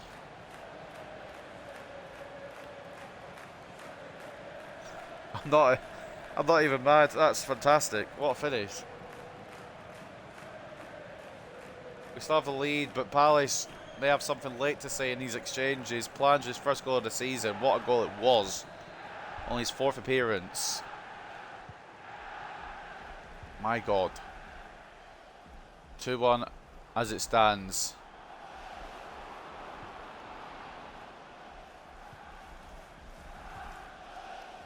Just try to play it around. Take some room potentially to get 3rd goal here and see it out, but they've been very good defensively. 5 minutes is the timer. Moffat. Carpenter gets caught by Gatti. I really hope they don't get an equaliser. Any defenders like idiots, boys. Unless we have to, like Felix Chavez there. Brilliant. And now because they're all forward, they've got nobody back. Roberts, all the way over. Ajeda! Oh, what a save.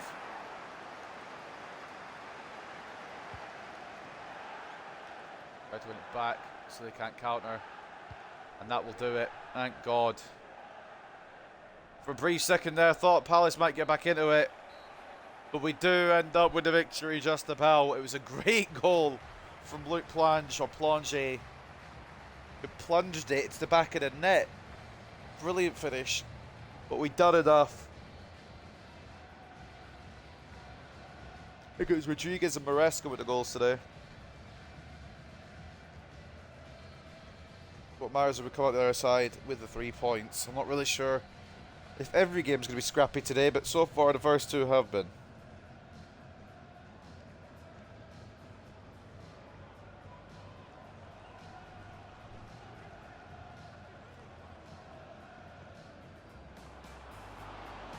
Man, what an encounter. All these seem to be so close, and I like it like that, to be honest. I'd rather it be closer than just like a one-horse race, which I think it's going to end up being, unfortunately. 62-38 turns of possession, 11 shots to 10, 3.6 expected goals to 2.3. We do edge the victory like we probably deserve to do, but Palace put a bit of a scare on us there. Man of the match goes to Felix Chavez. You can't really dispute it, to be honest. Rock at the back today, an 8.5. He also got an assist at one point. I don't remember who that was for. I'm assuming that was the Maresca goal, wasn't it? Buffett, another solid display, an 8.1. Roberts, creative as usual. Diop with an assist at 7.8. Another solid shift in the midfield with Maresca getting a 7.3 and a goal. The other goal coming from Carlos Rodriguez, who got a 6.9. Main strikers there didn't really impress too much, although Rodriguez did score early, so we'll give him that. Man of the match for them was Gabriel Goodmanson, 7.3 for him. Vasquez as well got a 7.3. He made plenty of saves, 7 shots, 5 saves, 2 conceded today. With Nielsen, I should say, with 5 shots, 4 saves, and just 1 conceded. Rest of it is like Liz Plange with a goal and a 7.1. Surprised he hasn't got more game time yet, but he did well today. Joel Perot with an assist and a 6.9 as well. And that's how the rest of the ratings looked. So we will move on into the post-match interview and celebrate the victory.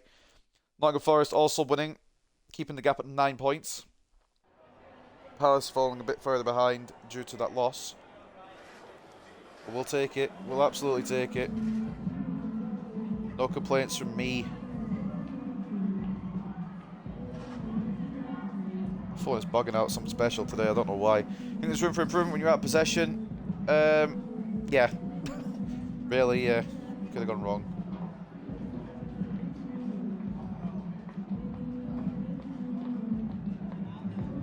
But it didn't, thankfully.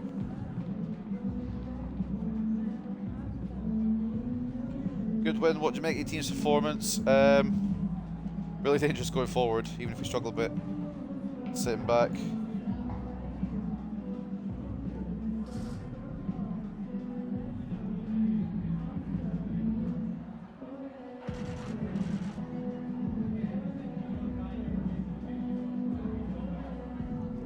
You worried about Crystal Palace's late goal? I was terrified, I'm going to be honest with you. I'm going to be honest with you as well.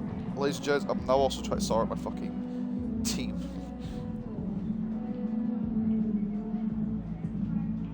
On my fantasy football while this is doing the, whatchamacallit.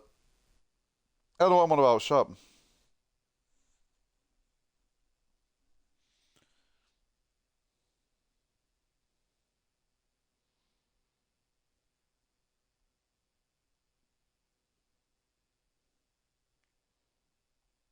I'll sort it in a bit, actually. I can't be arsed just now. I've got 5 players who might not be playing, so I'll figure it out later. Anyway, advance to the next game. Doesn't get any easier. Bristol City. Maybe it does get easier. They're 18th. But the games keep coming and they don't stop coming and they don't stop coming and they don't stop coming. So that's what I really mean, is it's just never-ending game run here. But up next, it is Bristol City. It should be 3 more points to add to the collection, but I mean, I don't know, honestly, this game. We are very good. We're way too good for the championship, so let's just rattle through these. Who have they got? Oh, they've got some good players, haven't they? Forgot about that. Before we do that, then let's take a look at the news. Rodriguez scores in Hartlepool's 2-1 win over Crystal Palace. Rodriguez managed to get his name on the score sheet in Hartlepool United's 2-1 win against Palace. Colchester beat Ipswich, which is interesting. Is that League One or is that in the Cup? Fernando Maresca's Hartlepool United struggles continue. Not sure how, but desperate to get the best out of Maresca, Shabalala has tried fielding the player in several different positions. The midfielder though seems to have struggled wherever he plays in the team. No. Will the manager now have to make a decision on his player's long-term future at Hartlepool United? I don't have to. He did alright last game and he scored technically the winner. So Felix Chavez making it into the players of the week for Hartlepool there. It doesn't show him when I click on the Y button though. And next step for the title is Bristol City. And we should be winning that. I guess we'll see. Gordon gets Player of the Month award for Crystal Palace. So let me get it straight. There was 4 different nominees. 3 of them from Blackburn. And yet it was the Palace player that won it. You know what? Fair play. Go respect it. Gordon's impressive performances for Crystal Palace earned him the AFL Championship Player of the Month award for November. Didn't do anything against us, but I guess it's December now, so it's not really important. Did I save over? I think I did, didn't I? VAR it. I did. Right. So up next then, I'm going to sneeze.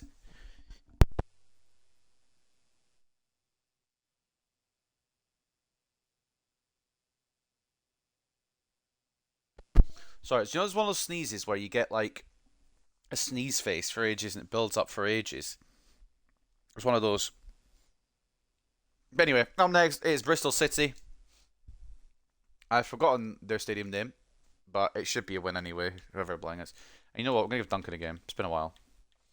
No! Wilson's gone down to 79. No! Oh, bugger it all. Go with Contreras and Bull today.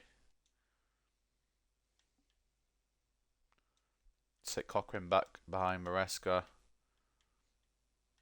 Roberts, Bishop, Blanchard, Rodriguez. We're going to bring on Carpenter to start today. That's going to be a team that we play against Bristol City. Duncan in goal, Moffat and Gomez as the fullbacks, Bull and Contreras as the centre backs, Cochrane centre mid, Maresca centre mid / Cam, Bishop off the left, Roberts off the right, Carpenter, Rodriguez leading the line. Rodriguez captain today as well. It's a very strong Bristol City team as well, but we are a very strong Hartlepool team that should be winning this without issue. Being said, there'll probably be some kind of issue. There usually is. These are the other games that are going on about now. Hull and Palace are playing each other. Burnley and Preston, and then Forest and Norwich are the ones we're kind of paying attention to. So at Bristol City Stadium, which I will go research in a minute because I've forgotten the name, although I should know it. It's Bristol City versus Hartlepool. I want to say Oakwell, but I think that's Barnsley.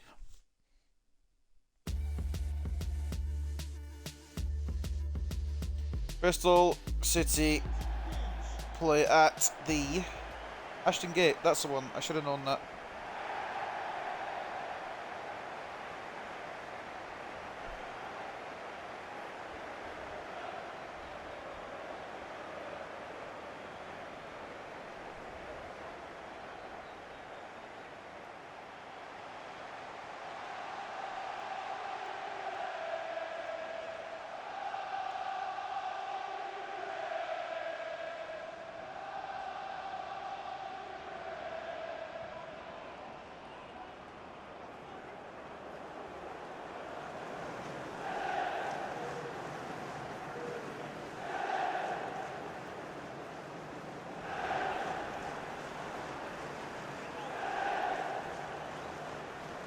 That Alex Scott in the midfield. We know she's a reporter as well, but obviously he's a football player with the same name. And he's very good.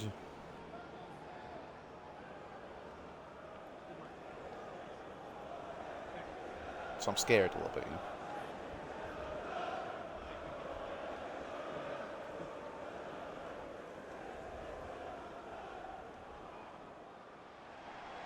I know I am, I sure I am. We're Hartlepool United.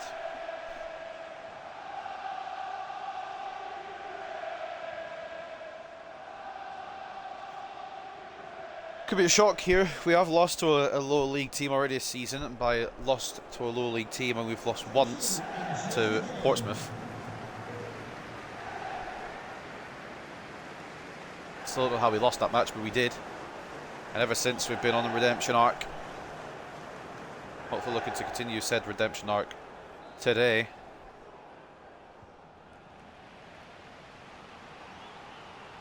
Phone's bugging out, so if I concede, I apologise. Right, good. When I say my phone's bugging out sometimes, by the way, sometimes the stream doesn't work, so I'm trying to fix that to make sure I can see it and make sure everything's working properly. Moffat into Bishop, he sends him to the shops. Inside to Rodriguez, who I think is off. He's not, but he's put it over somehow.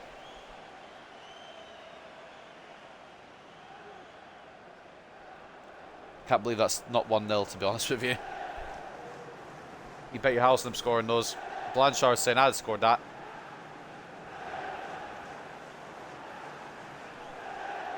Sorry, maybe you're a bit stinky in the Palace game, so we're not risking you just yet.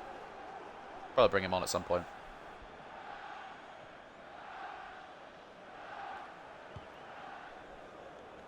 Stankovic try to launch it long. Contreras will win the header over a smaller man every day. Except for Friday, it's his day off. Awful pass by Rodriguez, but Cochrane picks up. Bishop, Cochrane, Maresca. Oh, drilled it, just wide.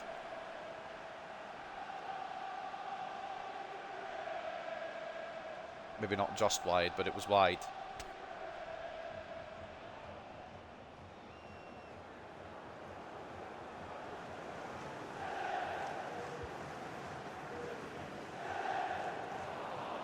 Cochrane, Carpenter, now Bishop.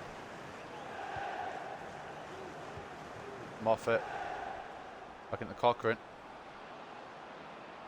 Bishop again. Try to find a way in, but can't seem to get past his right back at the moment. Hasn't really brought this the same to the team as Duncan Wilson, but never really expected him to be honest. Wilson's a generational talent. Richard Carpenter's offside. He's not. Oh.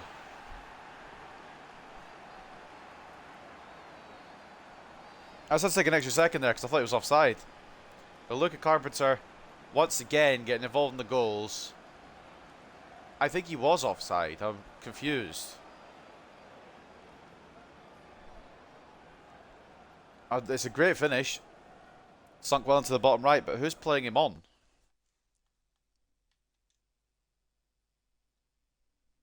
Because I swear he was off when I delivered the ball. Oh, no, that's really smart, actually. It's this close guy in front of Bishop to the left. He's actually playing him on. Great run by Carpenter. Great movement. And a great finish. Make it 1-0. So, I mean, this kid, not even a finished article yet. It's his breakout season this time around. I think I was thinking of keeping Christopher Quigley on instead of him.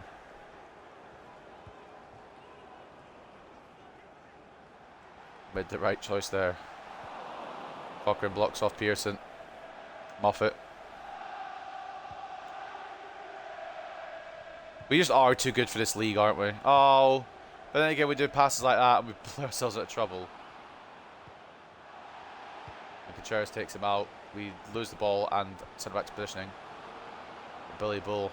I love that as well. When I tackle and then it just tackles all the way back to our striker, I've got no centre back there to try and follow up again. It's irritating.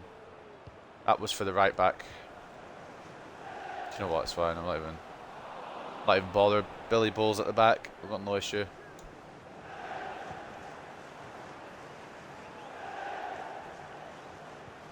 Douglas Moffat to Bishop. Good movement. Not really the hardest ball for Carpenter to get. Gets tackled, unfortunately. I should have put more power behind the ball to Carpenter is what I was kind of meaning. Oh, Pearson could be through.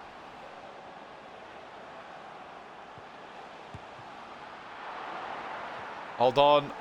Do something with it. Fuck me. I thought the keeper was going to come down for it again. Good save by Duncan, but I thought he was just going to get it again, and then Contreras had to just clear it anywhere for a corner.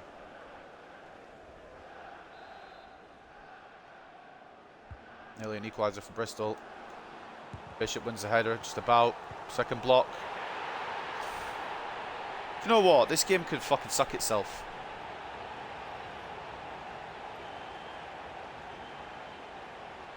It's been a while since the game has tried to give the AI a goal that much. It's been a while. It's been a good long while. But that's where we're at now. I blocked it, tried to block it a second time, and even the keeper's tried to save it. And somehow it still found its way to the back of the net. An equaliser from Bell, but not, I mean, like, there's nothing I can do there because the game just doesn't want me to have the ball. That's the way she blows. We're not having any clean sheets today. We didn't want them.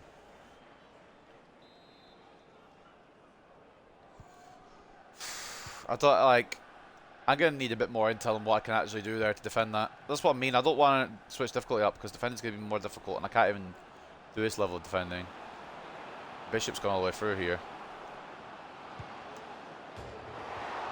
Is that tipped onto the post, or is that just a shot? Because Bishop's done really well there to keep under pressure as well as get a shot off. But was that a save?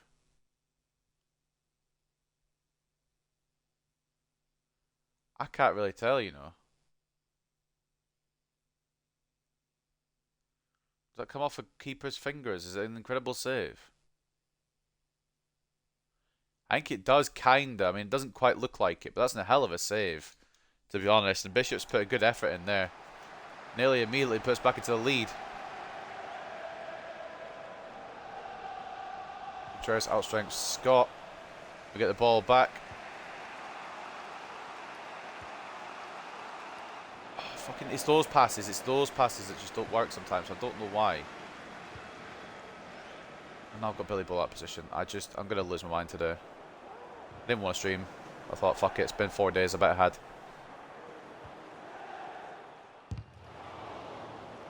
Good block, Contreras for a corner. Mate, I've got a raging headache and I'm still only halfway through the episode. It's going to be a fun one.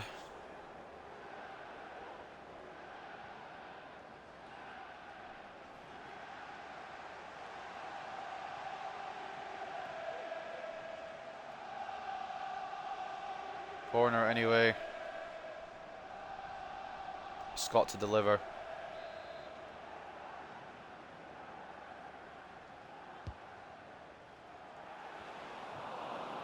Head away. Roberts does have the pace, but does he have the ability? And will he have the options to play it to?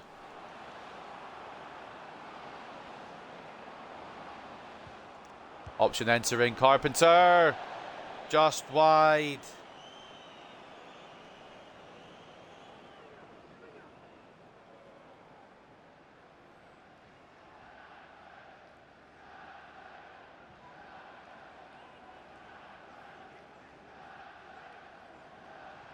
Damn it, man. Carpenter's fucking dangerous, though. It was great work from Roberts to even keep that alive for that long.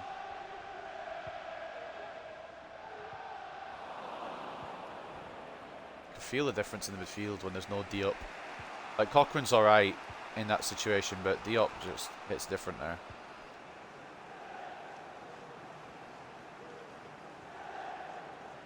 Bishop. Back to Moffat. Ball across. Right, Maresca's had a good effort there, just off target. But why on God's green earth did it not just lock onto Rodriguez?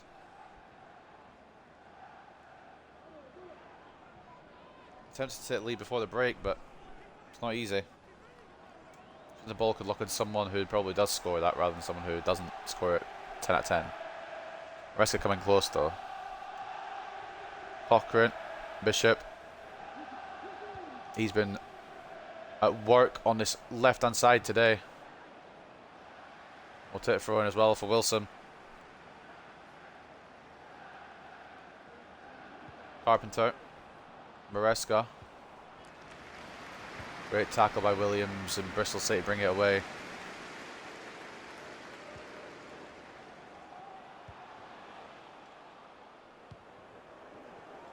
Sheffield United lead against Wigan, for anyone interested. Bell gets a ball search, gets tackling on Bell. I think it was Bell that got tackled. Bishop goes again. Carpenter, Rodriguez, Maresca. Not enough on it, didn't catch it right. Probably shouldn't have struck it from there either. Billy Bull, what are the fucking earth are you doing? I want to know bull that you have. No bull rule and you just go and pull some bull like that. Moffat does enough to put Pearson off. Bishop has the pace to get away. The option to play it through to. Carpenter's offside. Thought he was on. Was not.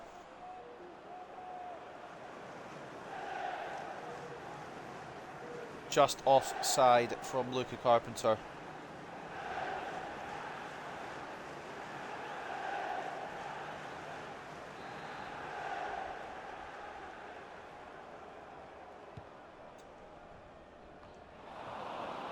Cochran.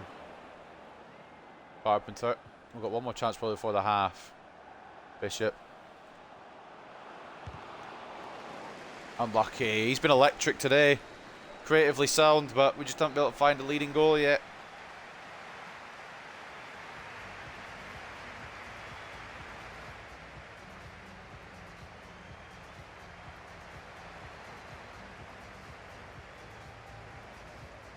A goal by Carpenter ruled out. Well, not ruled out, but cancelled out, I should say, by Bristol City's Bell.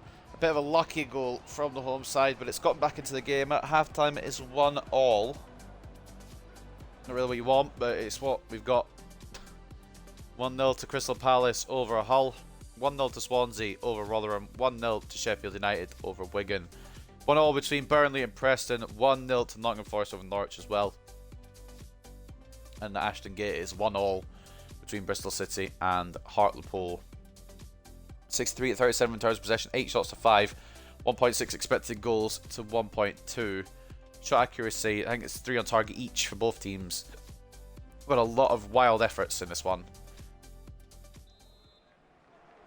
Someone needs to change. I wonder if we bring on Blanchard the second half. Didn't really do well. I don't know what Moffat's doing. I don't know who it was looking onto there.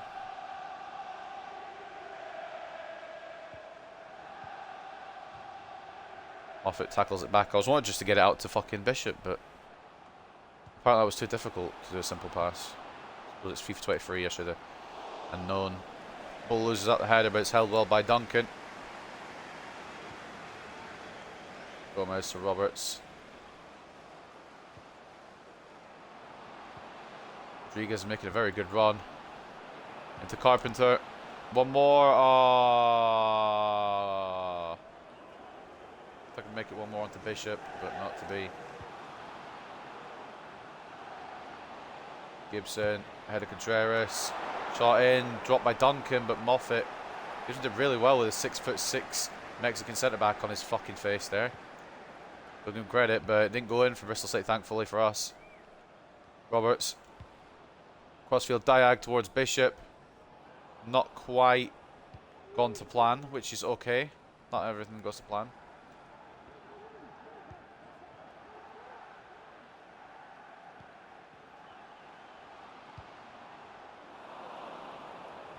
Bull.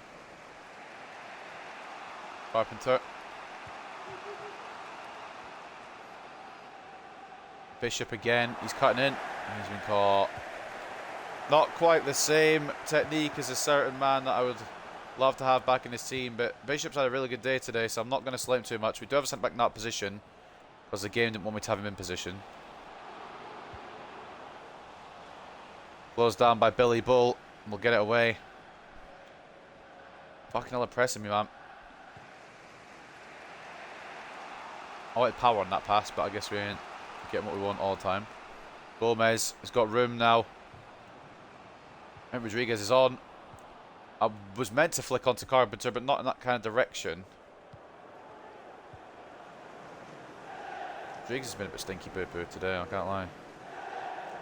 He comes off for Blanchard. One of them's coming off for Blanchard anyway. At some point. I don't know when. It might be soon. Not just yet, but soon. Corner to Bristol City anyway. Blocked by Gomez. Kaji coming off, I should say. The single coming on.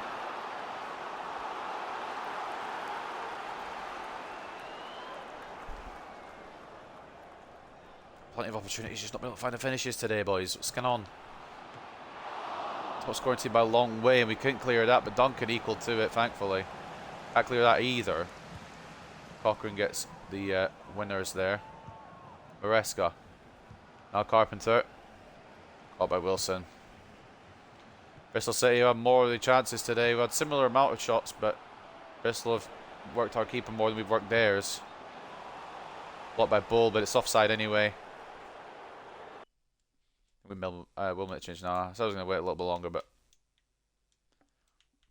I'm going to do it now. Rodriguez on minute today. Diop for Cochrane. Barlow for Roberts. Roberts has been good, but actually no, we're going to go the other side. Ochoa for Bishop.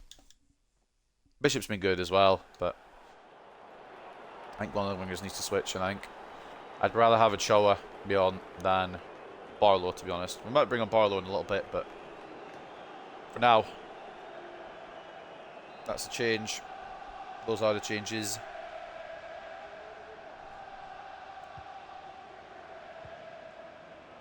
Ball out to Moffat. Ochoa. Maybe we should have kept Bishop on. Ochoa's definitely not the same player that we had the other season, last season, or even a couple of seasons ago. Good save by Duncan again. Tried to keep it in, but Billy Bull can't prevent it from going for a corner. Logan of the Duncans doing very well.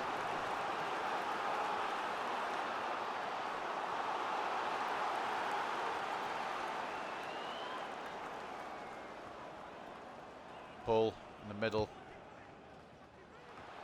It's not really going towards him though, but it's going to be headed at Duncan. Gomez on the line on the off chance, but it didn't need to be used. It was not the pass we were looking for there, but it's going to break us out for now. Go. Right, can somebody explain to me how I'm hitting the pass with power and it's just doing that then? Is it going for his foot on exit, I guess? On the exit of the pass? I don't really know what the situation is when that happens, but we lost the ball again because of it.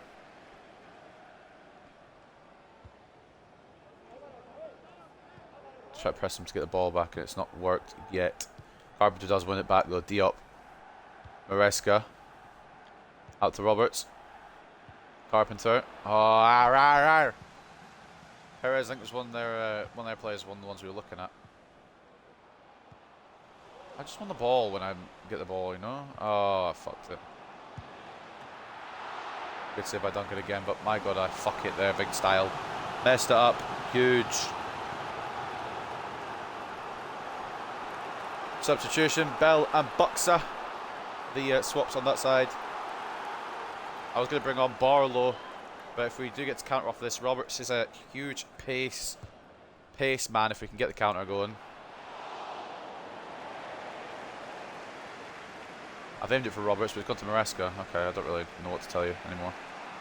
Diop. We're going to go down the left instead. Ochoa should be there. He is in the centre. It's Moffat just now. It's not even going to go to Ochoa. It's going to go straight to Carpenter. And it's a save. And it's kept in as well. Fuck off, Khan. How come they get to keep it in?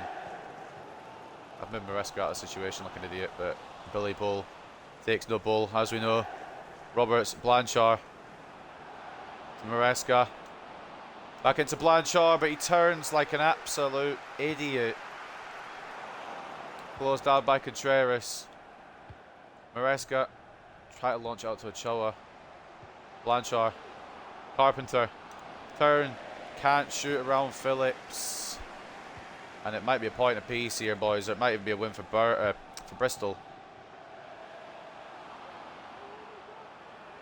Oh my god, he's just done the shit out of me. Logan Duncan, you absolute saviour. I don't know who just done the shit out of me there for Bristol City, but that was not fun.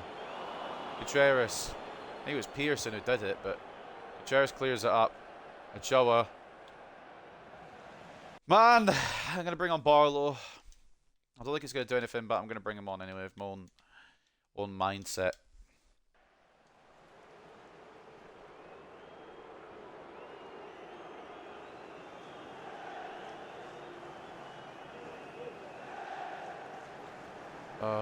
5 minutes left.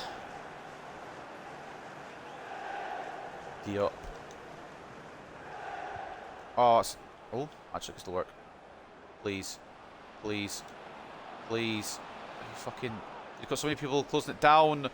Oh, for fuck's sake! Don't you dare! Don't you fucking dare!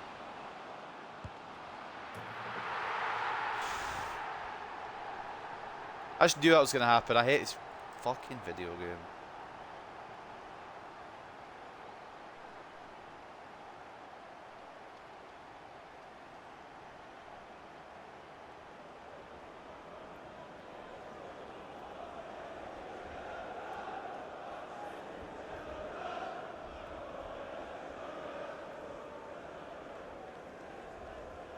I'm not even surprised at this point, although we deserve it as well at the same time. Fucking. Should have just tried to slide through with Gomez. Now, second loss of the season might be on the cards here. We've still got a slight amount of time. Not really enough to do anything with, but Mehmeti may have just won it for Bristol City.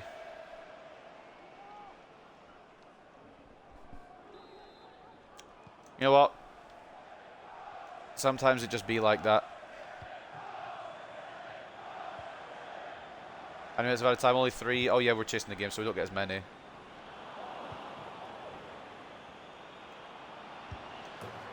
Oh, Choa!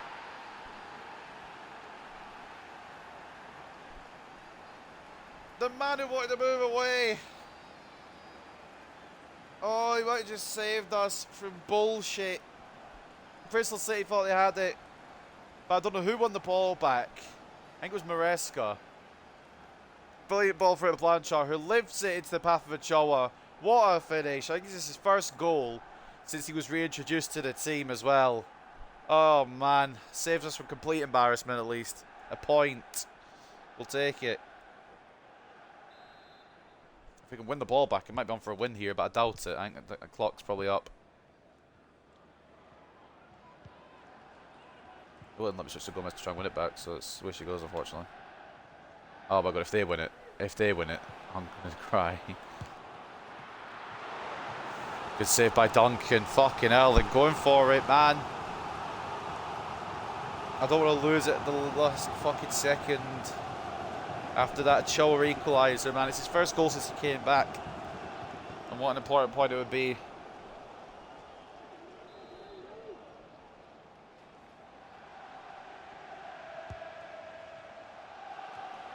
Ball. Thinks does enough. Duncan comes out and collects, and that will be it. I guess we'll take a point. Not the ideal result, but it's better than nothing. Better than losing all 3, isn't it? I just really wish we could have won that. But at the same time,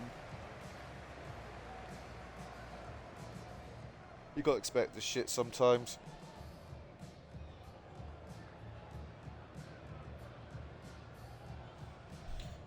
Mehmeti nearly sent the Bristol City fans home into raptures, but Fran Ochoa, a man who's been wanting to move out, will move out in January, move out of the team, has really rescued it for us there.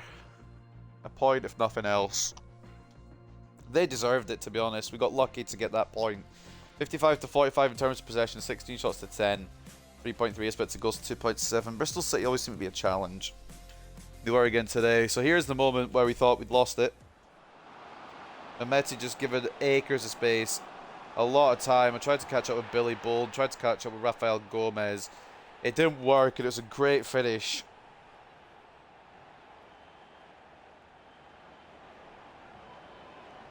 I really thought we'd fucked it there, yeah.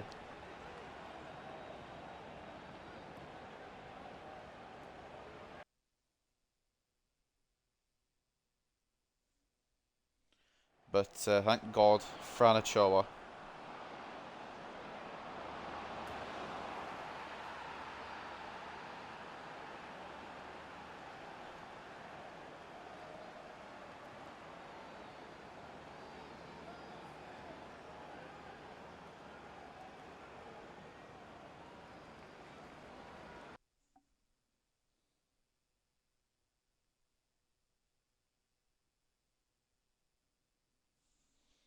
2-2, thank God.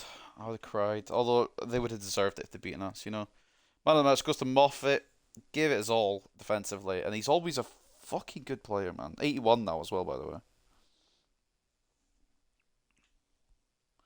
7.8 for Duncan. 13 shots, 11 on target, or 30 shots on target, 11 saves. He did his best. They were raining down opportunities, but I just wish we're not letting. I wish we wouldn't let them have so many opportunities, you know.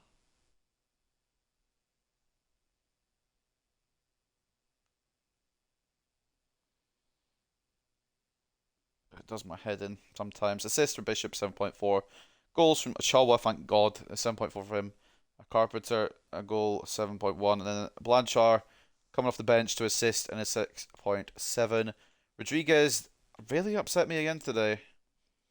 And I don't know what's up with some of these strikers. They seem to be on form and off form on occasions. I didn't check their stats. Oops, sorry. Didn't check their player ratings. So where she blows.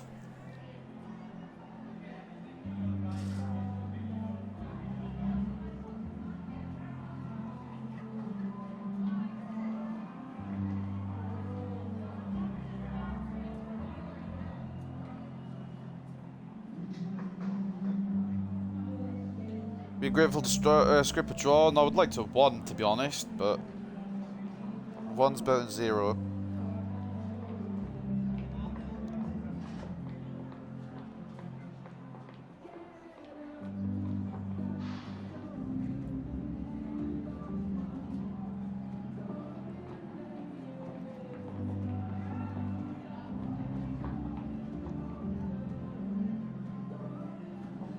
Be disappointed to only come away from the game with a draw. To learn from our mistakes. We never do. Just me making excuses.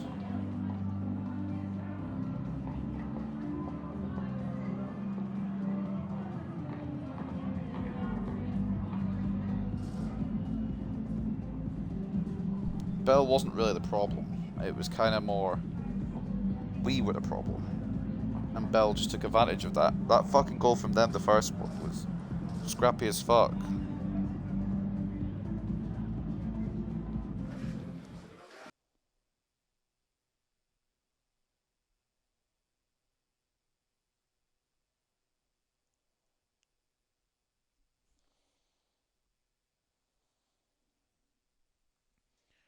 We'll continue up to the Swansea game.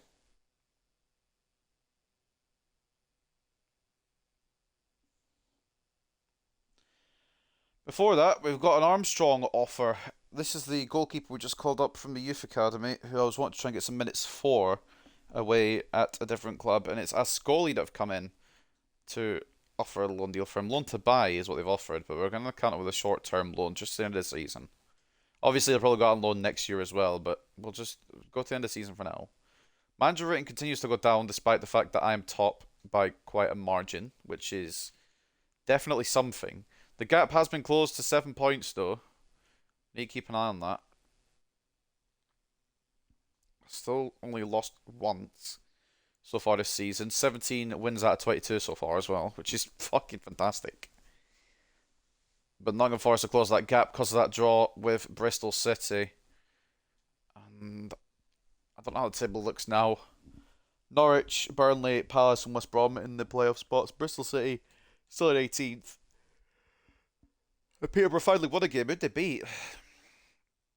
Barnsley. Where Barnsley? 16th. Oh, fair enough. I thought I'd have to research a lot more then, but I didn't have to research as much as I thought, which is fair enough. We take that. Bristol City denied by a late Ochoa equaliser. Bristol City were denied victory by Ochoa's dramatic equaliser, which helped Hartlepool United to a 2-all draw. You love to see it. Spurs lose to oh, hold on. Spurs lost to Zagreb. That sounds about right, actually. Fuck it. And supporters await the UEFA Champions League round of 16. Benfica, Barcelona, Paris Saint-Germain emerge as group winners with potential visits to come from runners-up Manchester United or Royal Antwerp. Antwerp doing that good. Do it Al Nassr career mode. I might do an Al Nassr one on FIFA 24 just to, or rebuild maybe on FIFA or EAFC 24 just to see what would happen there. Could be quite fun. I don't know whether I'm going to do any more rebuilds on this game. I have some in mind for next game, but I'm probably not going to. I think what I'm going to do for the rest of probably 2023 is focus on Hartlepool, and then for the next game we'll start rebuilds and stuff again, as well as a career mode perhaps. I don't know yet. What was I going to check? Champions League and that one. These are the groups ended. Leipzig and Villarreal got through. Barcelona and Wolfsburg got through. Leeds and Europa League. Surprised they even got to the Champions League. Chelsea and Basel make it through. Real Madrid and Roma. PSG and Manchester United. Benfica and Antwerp. I'm glad to see Antwerp going through. For obvious reasons, really. Manchester City and Sevilla go through as well. And so did Bayern and Milan. In Europa League, Spurs and Rangers progress from their group. Leverkusen and Real Betis. Wait, so Spurs lost in the last... they just lost in the last game, like, fuck it. Who cares? Probably. Toulouse and Fiorentina. Newcastle and Fenerbahce. Lens and Atalanta. FCSB and Sporting. And West Ham and Famalicão. Atletico and AZ also go through too. And then Conference League. Arsenal and Copenhagen. I'm surprised Arsenal are in the conference, to be fair, but Arsenal do destroy their group. Should win the competition, to be honest. Freiburg and Shamrock Rovers. Braga, Başakşehir. Anderlecht, Botoşani. Napoli, Aberdeen, which is mad, to be honest. I didn't know Aberdeen were that good.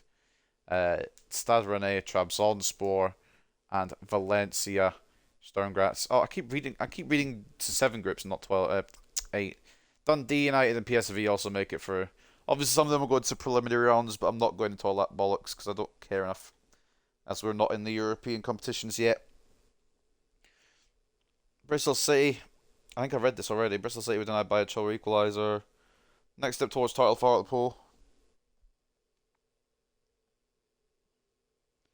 And it's Swansea. We should be winning that, but we should have beaten Bristol City, so fucking who knows. And the Ballon d'Or winner, probably Mbappe or Haaland. It goes to Erling Haaland. Of course it does. Still at City. Still a fucking unit. No surprise there. Whatsoever. I don't think there's any other news before we get to this 4th game of the day. We'll check if I've saved over though, because sometimes I forget. Right, cool, sweet. We have saved over. Swansea next then, and then we finish off against Forest, but what's the days gap? 3-day gap, right. So what we're going to do is probably going to rotate for Swansea, because I need a strong side for Forest. That side looks strong now. That's our starting 11 normally. My god, does it look good. Well, Bishop or Ochoa, I guess, kind of rotates in there. Right. So Nielsen comes back in. I did like Duncan's performance, but Nielsen comes back in because he's better, quite frankly. Moffat remains. Chavez remain. In fact, actually, we'll bull Galloway today. I kind of want to try a bull Galloway run. Gomez comes out for Hassan. And we're going to start Barlow. We're going to start... Do I? Yeah, fuck it. Why not? We're going to start Howell.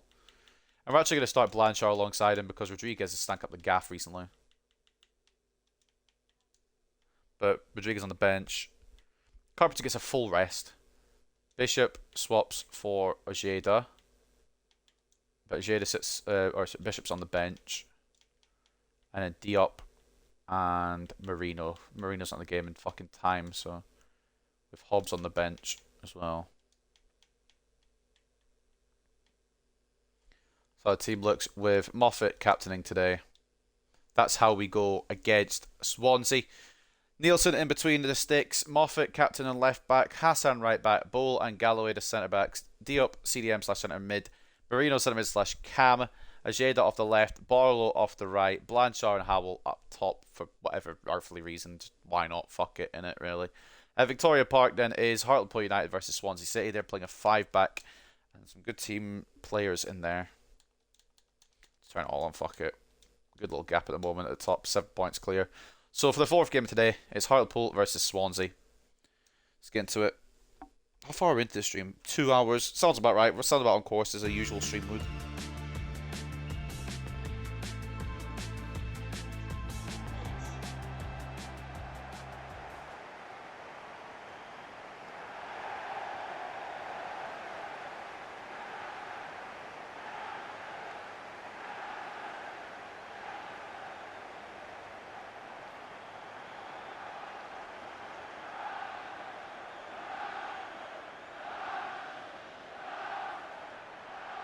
The scene is set.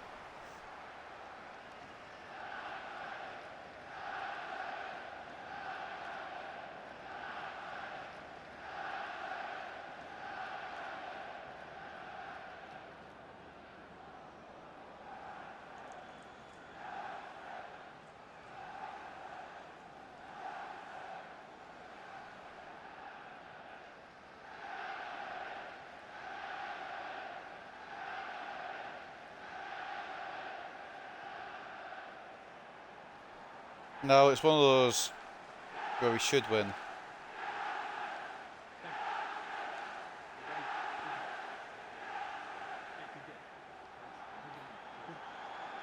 Keyword is should, but we should have won the last one as well.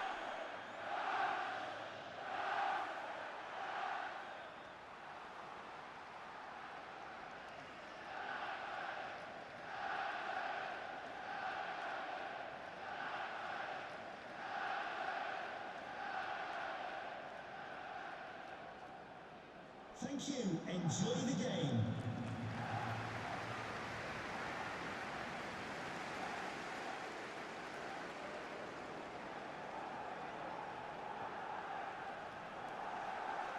Rebound from that point dropped and nearly lost, please.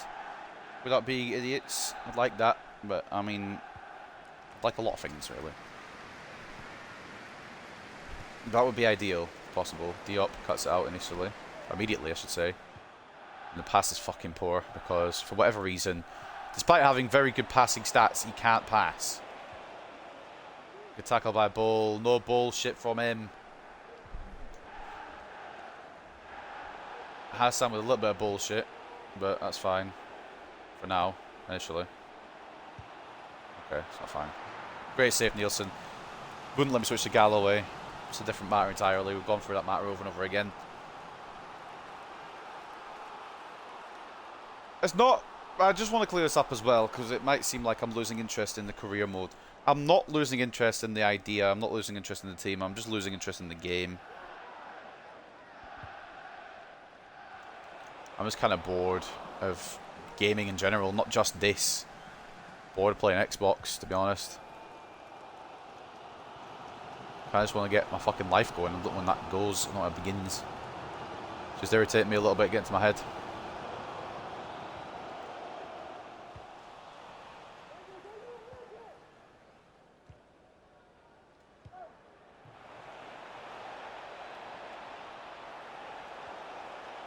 I have to get Billy Bull across for that. There's no way Galloway... I mean, Galloway probably would have caught up, but I don't know if he would have got the tackle in.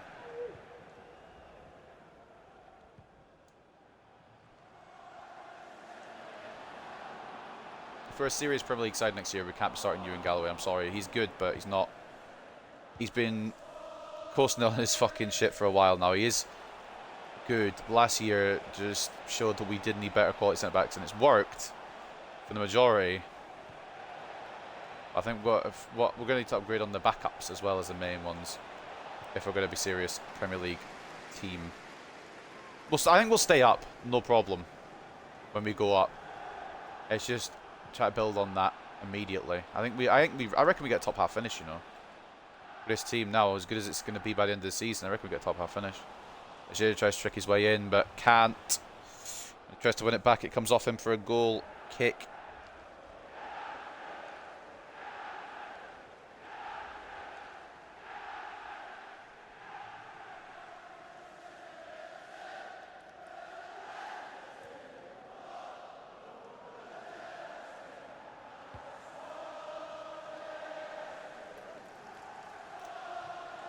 Bugger in hell. I know Moffat's not the tallest, but I'd like to win more headers, please.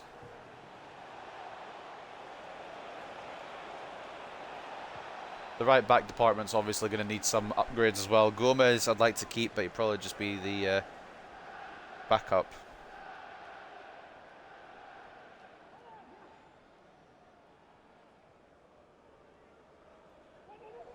I like a main right back who's going to kind of hold that position towards up until the end. Gomez I'm happy to keep around. Hassan or McGregor as a third option. We're going to have to figure... Because we are going to hit Premier League. Like, I think it's just... matter of when rather than if. Excuse me, cracking tackle by Hassan.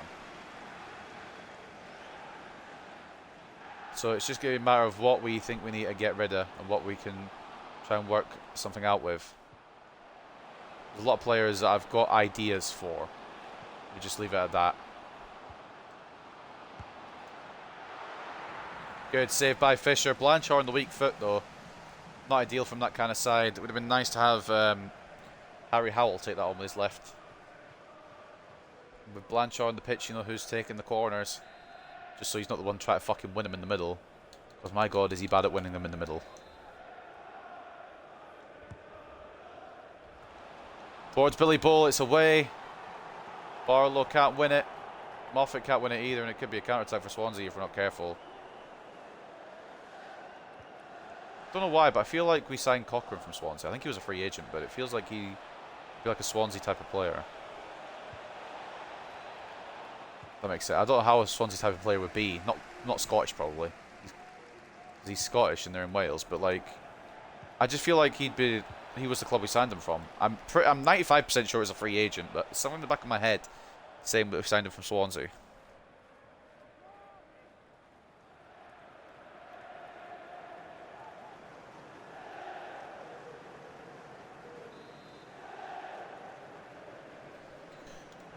Right, was offside, I think.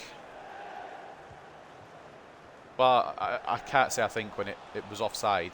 I'm just kind of keeping up with it. I'm gonna be honest. I'm quite tired. Sleeping schedule was good for a while, and now it's gone to shit again.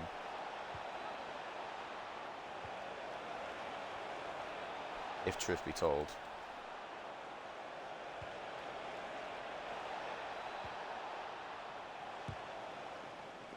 Diop, cracking tackle. Counter could be on here. Jada needs to make this move faster. And Rushesha gets back to sort it out. Bloody bollocks, man. That's what we're missing with no Duncan Wilson. He's probably faster than Rushesha to begin with. And he'd probably just run through and bag. No Moffat for some reason, but Billy Bull once again in the right place at the right time. I don't really know why it's gone like that. I did a direct pass to Ojeda, but that's alright, I suppose. Neither team really able to break down the other just yet. Diop does get the ball. Psych, it's going to be Swansea's because I made the tackle. Ball from Moffat's legs. And the shot's fired straight at Nicholas Nielsen, but I'm still concerned.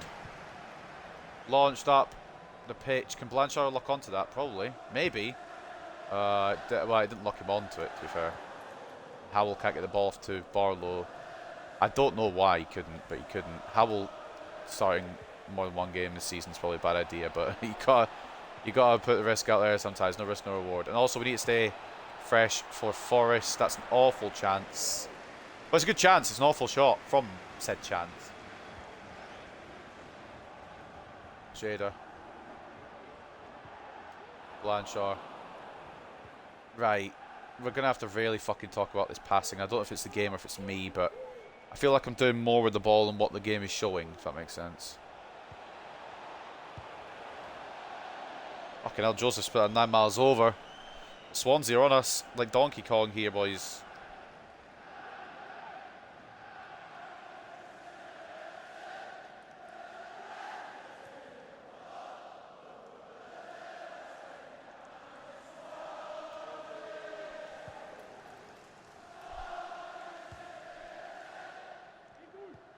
I don't think we'll find a chance before the break. We had one chance the whole game.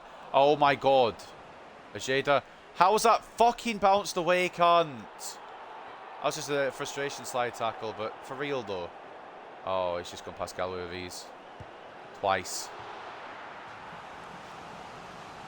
Oh, I'm struggling, boys. I don't want to play. One more to do after this.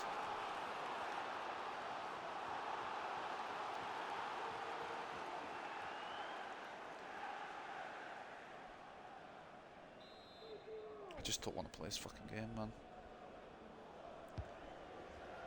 At some point as well, if I can be bothered, which I think I will do tomorrow, is NXT No Mercy predictions.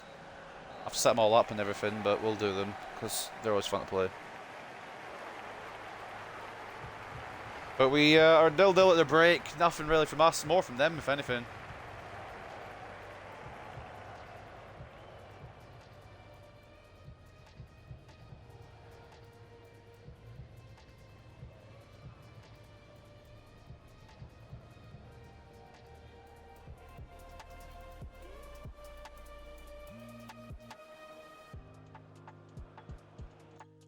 I'm kind of annoyed because we've done fucking sweet fuck all to try and get back some performance after that last game, but at the same time, I'm not really surprised because I just don't have the mentality or motivation to properly try, to be honest with you. 1-0 between Bristol City and Crystal Palace, 1-0 to Blackburn over Rotherham, 1-0 to Sheffield United over Middlesbrough, 1-0 to Huddersfield over Portsmouth, 0-0 between Wigan and Preston, 1-1 between QPR and Cardiff. 1-1 between Nottingham Forest and Peterborough, which is surprising because Nottingham Forest are second and Peterborough are last. Reading drawing 0-0 with Barnsley. But then again, we're drawing with a low team as well. 0-0 with Swansea right now, and we are being absolutely destroyed. 54-46 in terms of possession, 8 shots to 1. 1.9 expected goals to 0.2. We've had nothing at the ball. I know we're rotated, boys, but like, we aren't this bad. Might have to be a smash and grab kind of manoeuvre. Try and get passes up at least. Possession a bit more, perhaps. Hassan, Marino. Howell. Back to Marino. Barlow. That's all the way in.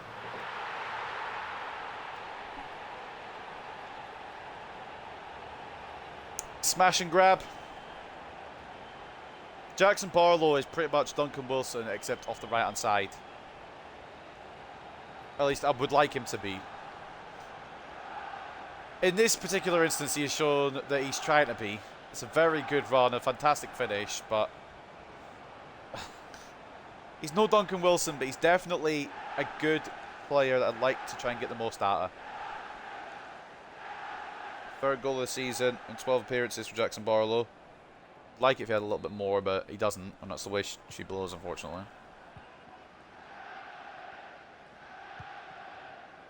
But that fucking gets us set now. That's what we need that second half. They've dominated all the first half. Second half, we just come out and fucking bag. Takes their confidence down.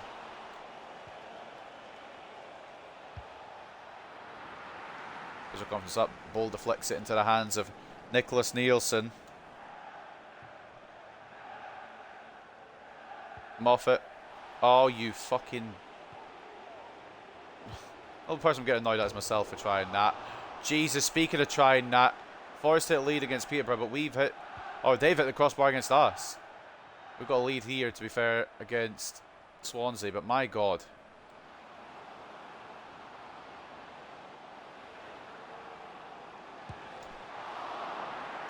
Mate, Barlow's feeling it now.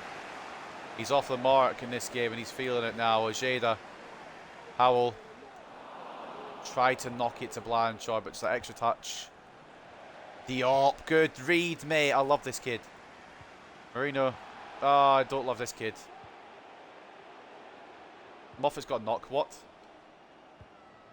When? Who? How? If that's a fucking broken toe, we are bollocks, by the way. Move Omar Hassan across to the left, I think.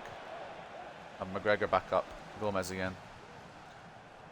I'm just hoping it's nothing serious. Galloway with a good tackle.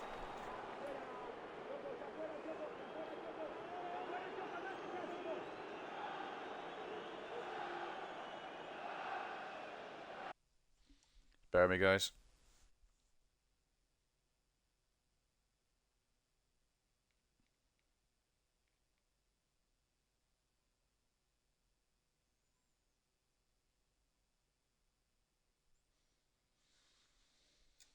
Right. Right, so let's send text quickly. Quite an important one. I usually wouldn't pause if it was just a... It wasn't important. Moffat does have a knock, but I think he's already knocked it off. As in, run it off. Yeah, he has. Sweet.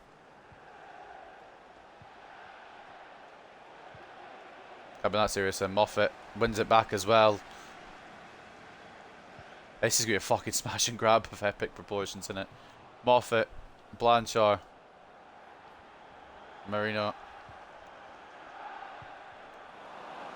Oh, you fucking prick. Oh, you legend. Howell. I don't know what to do with him, to be honest. Ojeda. Back post, then deep towards Barlow. Diop keeps it alive, but it's not going to go anybody in a blue and white shirt.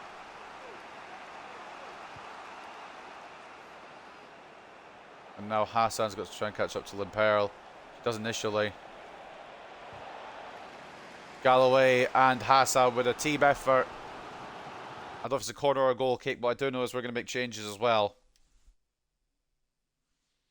Bull's been very good today, but he does need rest, and Chavez comes in, and then Rodriguez as well for Howell, as Hobbs for Marino.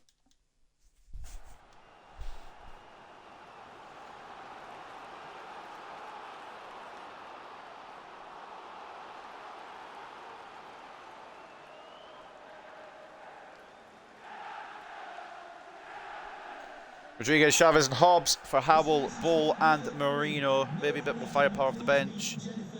Could secure a result.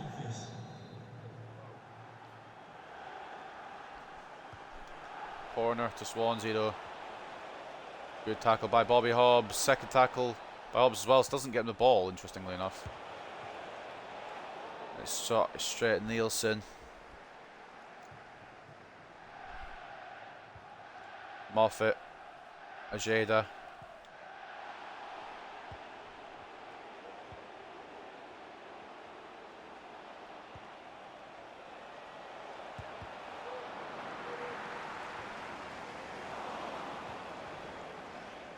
I mean, it's a matter of time before they fucking equalise, bruv.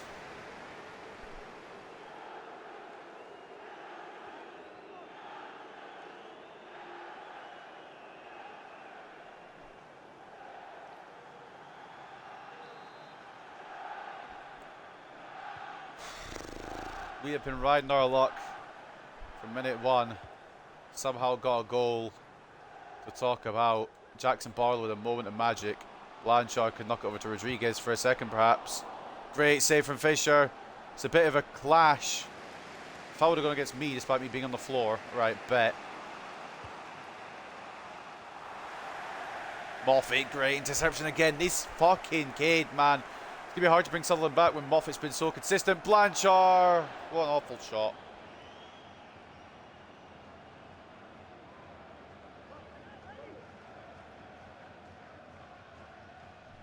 But as long as we win, I don't care if it's 1-0 or if it's fucking 7-0.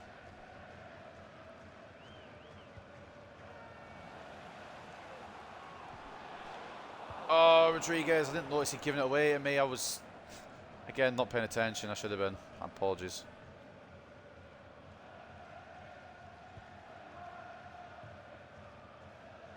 Chavez struggled with that. He does make up for his error. Galloway gets snapped into next week, but ball bounces to Diop. Now Moffat. Ojeda. Blanchard. Tried to play across Rodriguez. It was caught by Wood. Diop. Rodriguez. Try to launch it to the path of Barlow to run onto. It didn't quite work. Diop wins it again. Mate, he's always fucking there. I love it. Barlow reads it really well. Can't get the ball off to a player in blue and white. Galloway to header. Hobbs. Rodriguez. Right, lads, I'm not being silly. Put up ball on the target, you cunts.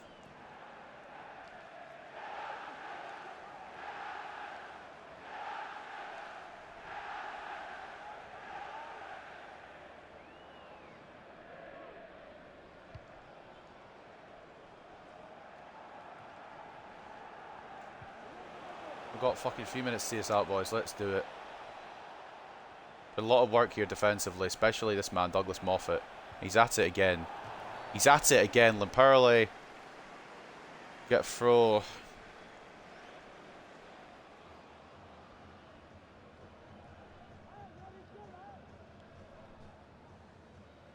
Oh, it's actually a free kick.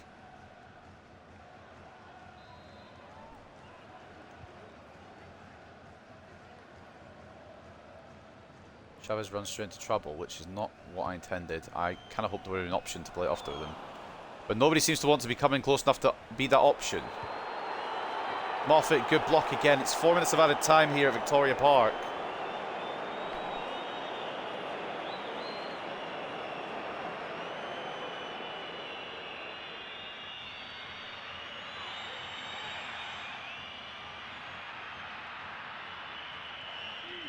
Actually a goal kick.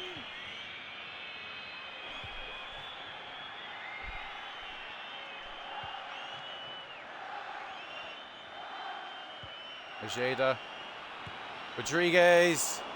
Good effort. It's held, or not held, but saved by Fisher. Just need to keep up this end of the pitch, boys. Keep up this end of the pitch. Don't allow it down. Yes, Barlow. Difference maker today tries to go in again, but it's going to be a foul against us. But it doesn't matter. 3 points. 3 hard-fought points.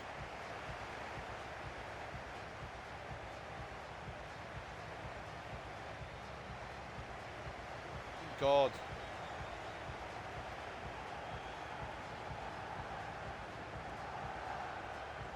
Could have been a disaster class. But thankfully it was a smash and grab from Hartlepool United, man. Nielsen, big ups to him. Moffat, big ups to him as well.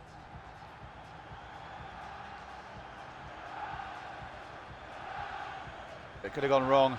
Could have gone really wrong. But thankfully it went right. It went our way. Which we didn't deserve, but who cares? Who's crying about it? Not us. They are. They're crying about it. Smash and grab from Hartlepool. 51 to 49 in terms of possession. 12 shots to 7. 2.4 expected goals to 2. It's not like we had the... Well, it's not like we were dominated, I suppose. It's just that we weren't as good as they were. So it's a bit unlucky for them, but who cares? Man of the match for us goes to Jackson Barlow. Of course it does. The only man to score today and the man to get us the 3 points with a very good solo goal. 8.2 for the Englishman off the right hand side. Good choice from me to put him into Roberts today. Also because we're resting Roberts for the game against Nottingham Forest. Moffat with a 7.9, a very good performance. I knew he would have one. Nielsen with a clean sheet. 7 shots, 6 saves, 0 conceded. I'm not sure how those numbers add up, but it's a clean sheet for Nicholas Nielsen, so we ain't caring too much. Bull was solid at the back as well, and the assist coming from Fran Marino, getting a 6.3 as well. And Rodriguez again coming off the bench, but didn't really do much. Again, I don't really know what's going on with the strikers at the moment. I'll show you the goal again because it was quite nice. Marino knocks it out to Barlow, who just goes on one of his darting run. Well, goes on a darting run. It's not one of his. We know who it all belongs to, the darting run tactics. But Barlow cuts in really well and finishes it brilliantly into that bottom left-hand corner, away from the goalkeeper. No chance. Kind of middle left-hand corner, actually. But it's a great goal regardless. And it does mean that we take the victory, thankfully. That's what separates the teams today. As for Swansea, we better take a look at their ratings because I forgot to do it for the last team. Whittaker, their best player, 8.1 off the wing. Joseph, good options and good chances he had. Just didn't hit with enough power on most occasions. And Andy Fisher, keeping it at just 1. 5 shots, 4 saves, 1 conceded. Could have probably kept it at 0, but it's a really good goal from Jackson Barlow. Some strong defensive performances as well from Swansea. So let's get into the post-match interview. See what we've got to say. Forest, I don't see them on here. They beat Peterborough. Would have been funny if they dropped points against them, being honest. But we got the win just about. Poor finishing. Could have gone wrong. Could have gone wrong, but it didn't.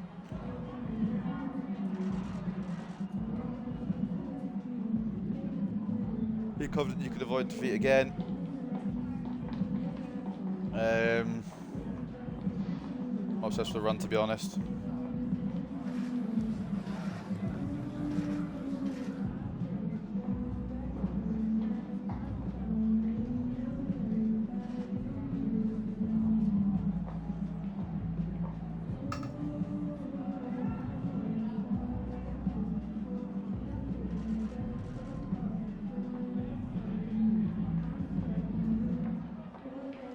One goal in it, you happy to this performance? Give us all something to hang on to.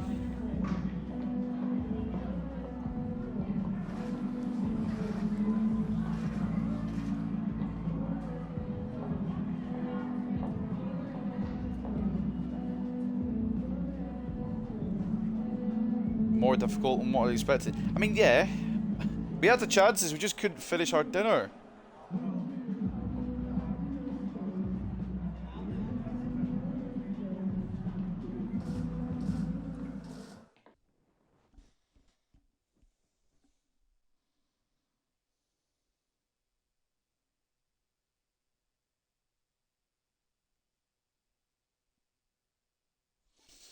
Right then, player chats coming in. From Marino wants to be, or is happy to be right winger, or whatever, mate. Hey Gaffer, I think you know how frustrated I get when I can't play regularly. Yeah, you do play regularly, mate. Fuck off. Let's move things around a bit.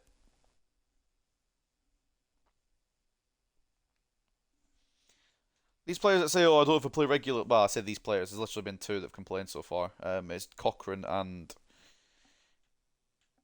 I guess Hobbs as well. Hobbs don't play a lot, but Cochrane, we do give him enough game time for their roles. Cochrane's crucial though, so I can understand a bit more his frustration. But he's going to play against Forest. Brandon Steele final scout report. This is what I was looking at last episode, and I want to see what he's doing now. Oh my god. It was right. We were correct to move him on. Fucking hell. Jesus. He's still promising, apparently. 21 years of age, 64 rated. What's he promising? Not much by the looks of it. We'll need to go through it at some point. I just need to try and get Oriana in as well. But we need to try and go through it at some point. And by we, I mean me. Go find all the old players, because I always say I will do it and I'll never get round to it because I've been busy. Well, this week I've been busy, but I'm going to try and do it soon. Finn Harp still have Ronan Cash. I really wish he'd been able to stick around, but wasn't really the potential. But anyway, Nkosi transfer offer as well. Duma Nkosi from Utrecht. Now, I'm going to have to VAR this, because did I put him on the transfer list, or was he on the loan list? Because if he's on the transfer list, then fine. Yeah, I'll part ways. But I just can't remember where I put him, to be honest with you. So we're going to have a little gander. Duma Nkosi. He's on the transfer list. Fair enough then. But we're going to ask for a bit of money from him, because he has got a good upside. It's just that we don't quite have the room for him. And I think I'm probably going to go a bit over top asking for this. They might just immediately walk out. They might think about it, say, alright, well, we'll come in between that. Or they might just accept it. 5 million for Duma Nkosi. If we can get that pulled off, that's fantastic. Nothing against the lad, of course. Very good young prospect. It's just, we've got too many wingers. Too many right wingers anyway. Left wingers could do a bit of help with. But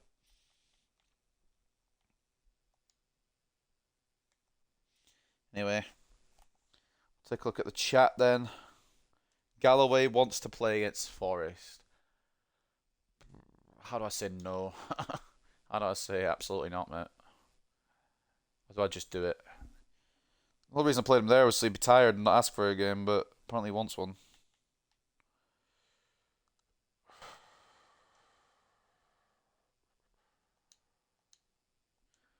I think we'll go with Galloway and Bol then, I suppose. Or maybe we'll just sub Galloway on, he won't know the difference. Any more update on if he can actually get past 74? He's 22 years of age now, probably not likely. Be 75 by the end of the season, perhaps, but nah, he's kind of peaked. He has got good stats, but he's just, wish we'd get a bit more out of him. One of my favourite centre backs on the way up, anyway, even if he's not been as prominent this season.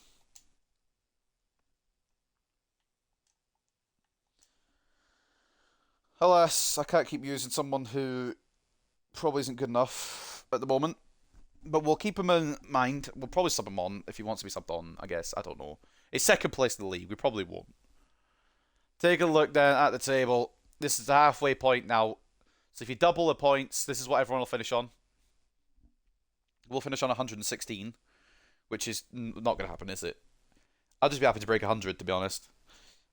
Forest will get 102. West Brom will get 90. Palace get 88. Burnley get 84. Norwich get 76. Anyways, we read down, this is the table at the halfway point. Will anything change? That's the question. The answer is hopefully not, at least in first place, because I'd like to stay top and win the league with no issues. But Sheffield United and Blackpool getting out of the relegation zone. Cardiff and Rotherham put into it. Peterborough still only one win so far this season.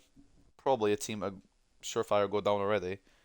Before we go into this, well, I guess we'll do the pre-match press conference first. It'll say, "Oh, are you going to be able to recover your title challenge when we're already ahead?" I'm waiting for it. Go on. Yeah, there we go.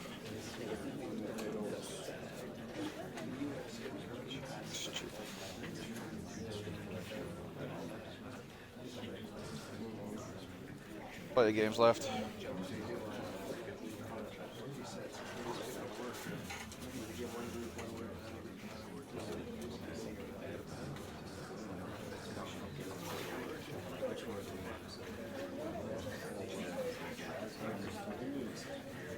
Nothing will happen today. Not when I hope.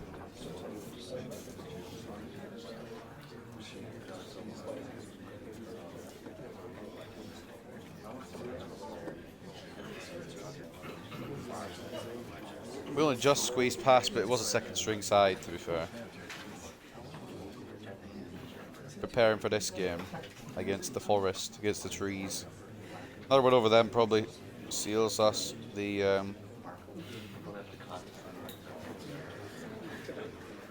well, it seals us definitely a promotion spot, I would say. I know we're still only halfway through the season, but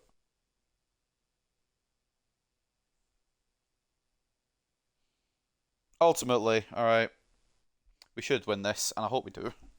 But at the same time, I won't be surprised if we don't. They're the second best team in the league for a reason.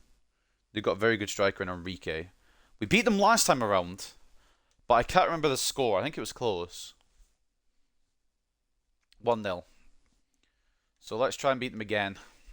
It's the last time we'll play them this season, so we've got to do the best we can here. If they beat us, the gap goes to within 4 points, which would be an issue.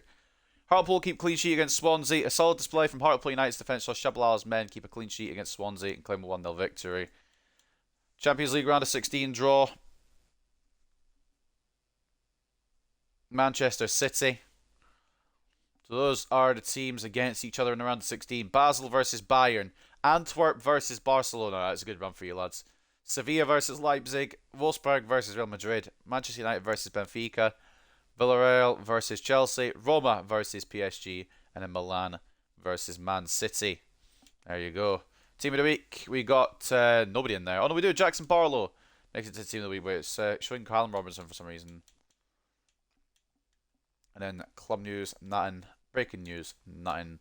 Well, I suppose Hartlepool maintain title charge might be interesting, but Swansea, we're always going to lose. I just thought it'd been by more than one, to be honest, and it was not. It was a lot closer than I expected. Legally has marched on in impressive fashion by wrapping up another 3 points against opponents in the bottom half of the table.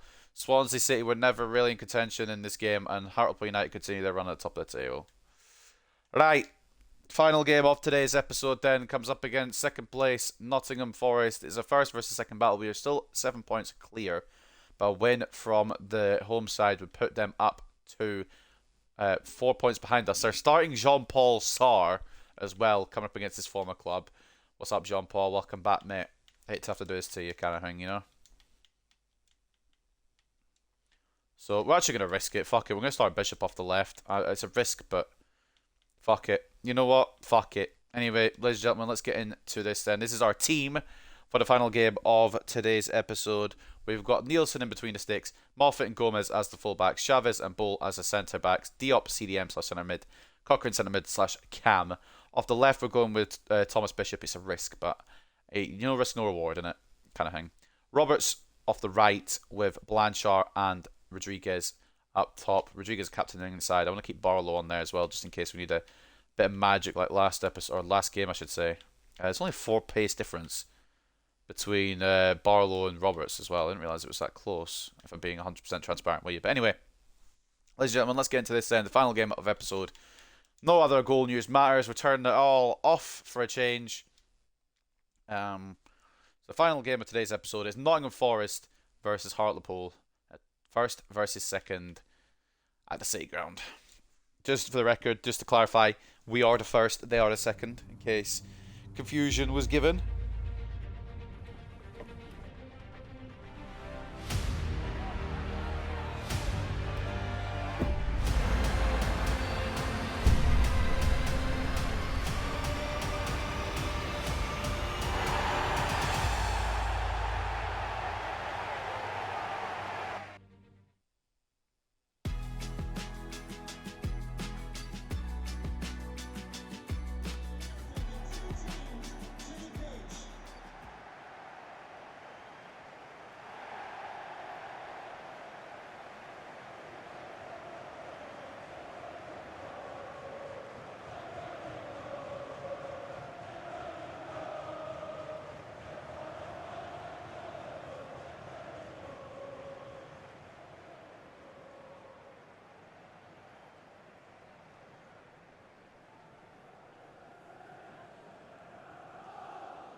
I reckon we got it in the bag, or at least in the locker. We can do it.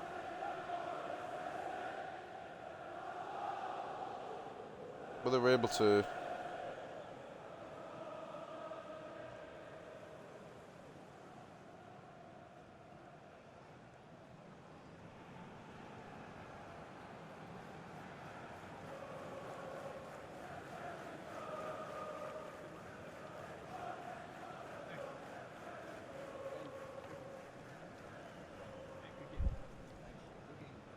Could see us losing here for our second time this season, to be honest.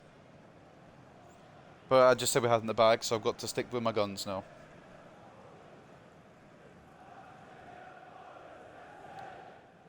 Getting doubts here, boys. Getting doubts. It's like my wedding that I've not had because I've never been married, but you get the point behind it. Thank you. Enjoy the game.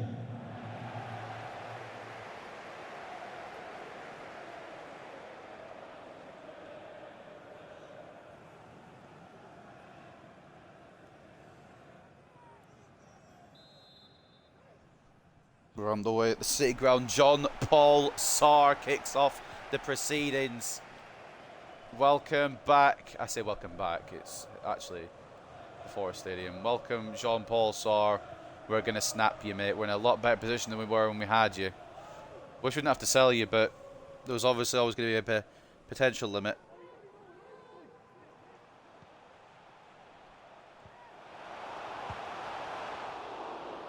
Not bad effort. Nielsen there, though.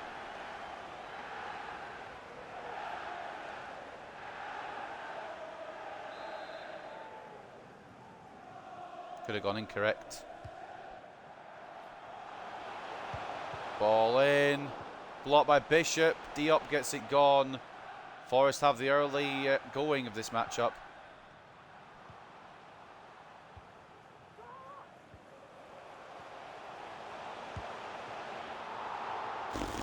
Not a bad effort from Jean-Paul Sarr. Nicholas Nielsen equal to it. I'm getting more and more concerned already. We've only just started the bloody video game.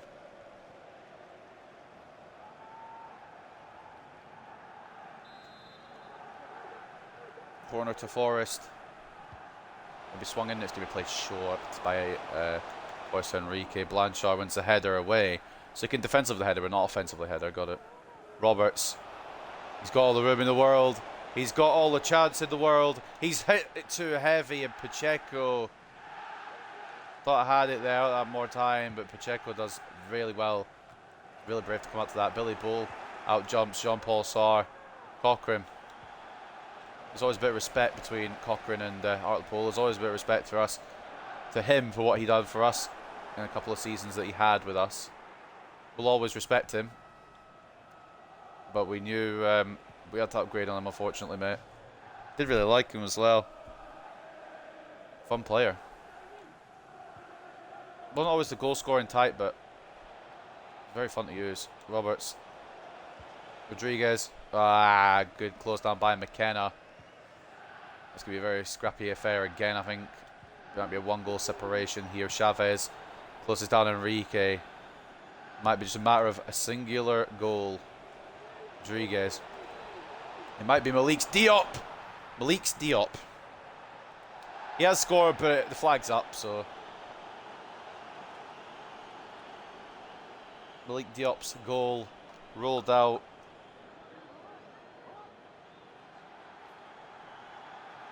Great camera angle here, boys. Let's just check, because the game did not give us any VAR there. Got our own VAR. So Rodriguez plays it over. Ball leaves his foot here. Yeah, he's just outstretched. It's nothing serious. He's just stretched too far ahead for it. Unlucky.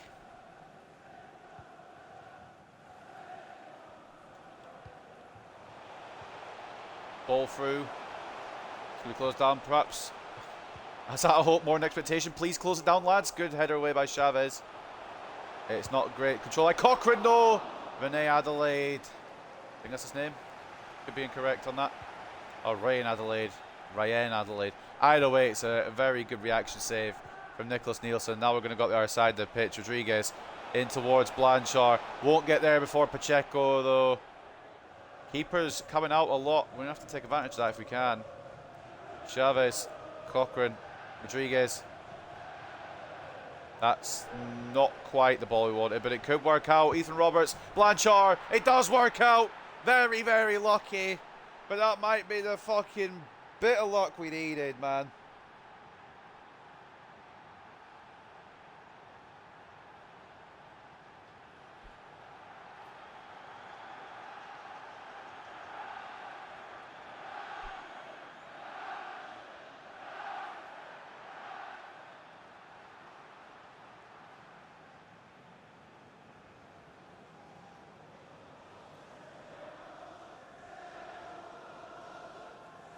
Madness.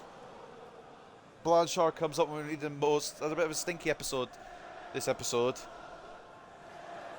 15 and 24. He's played in most matches. In fact, I think he's had an appearance in every match this season. That's mad.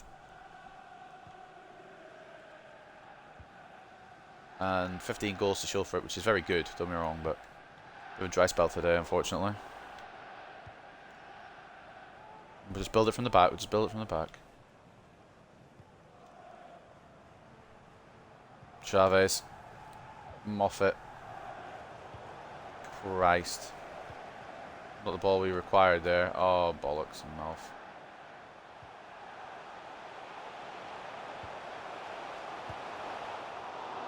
Not the defending we required there either, but Nielsen is just absolutely fucking fantastic, so...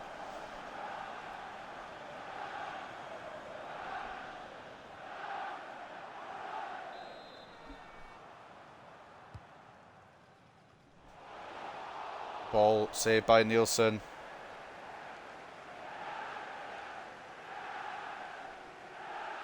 Taking our time with it. We don't need to rush this. Although it would have been nice to go on the counter. Bishop. Blanchard. That's not quite what we wanted.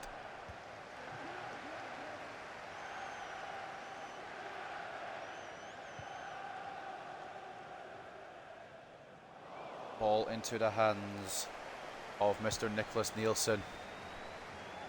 He just launched all the way to Blanchard. I hope more than expectation. What I'm hoping is we can get a goalkeeper 99 kick in and he can just launch it all the way to our striker. Gets so many assists. Chavez good at closing down. I don't know how we're 1-0 up, to be honest, because Forest have probably been a better team, but Blanchard knocks it on one more. Rodriguez just has to tap it in. Brilliant play.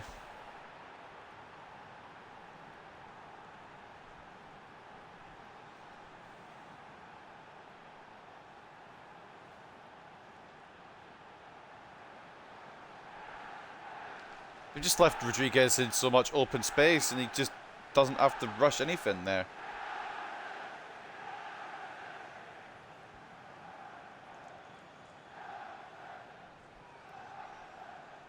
What's the point in rushing when he could just take your time with it? 2-0. And whether we have been good or whether we've not been good, we have a lead. And it does mean we've been better than the other team because they don't have a lead.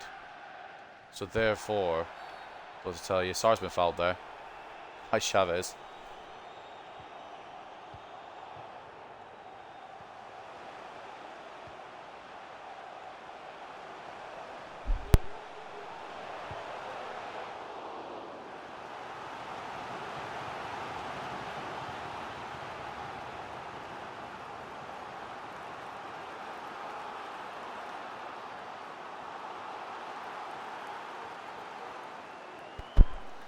Sorry about that.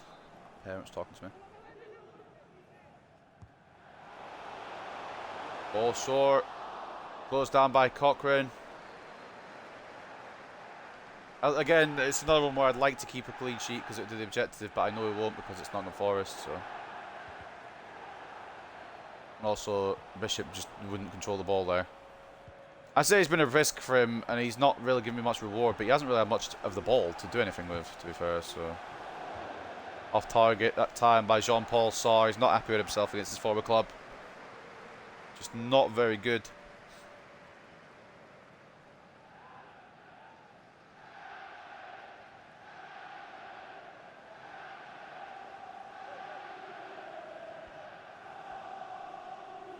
Goal kick. We might as well run down the clock as much as we can. It's a very good team we're coming up against. I have not aimed it there whatsoever. That was meant for Moffat. Billy Bull doesn't take any bull, we know this. Bishop into Blanchard. Make it 3 before the break, perhaps. It's a decent effort. It's going to rebound all the way to Roberts. Cochrane gets caught. Roberts gets the ball. Gomez. Diop. Oh, it wasn't bad. He's had quite a bit of goal scored to his game, but that was not very good.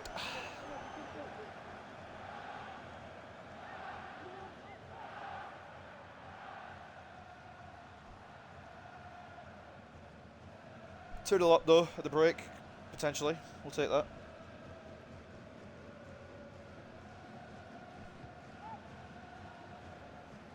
Bull does not win the header whatsoever. That's okay. Chavez knocks it back to Nielsen.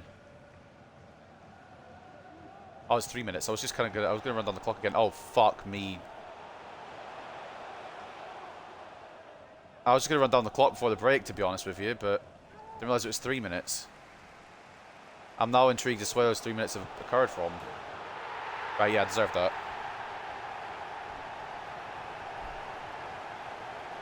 Ultimately, though, I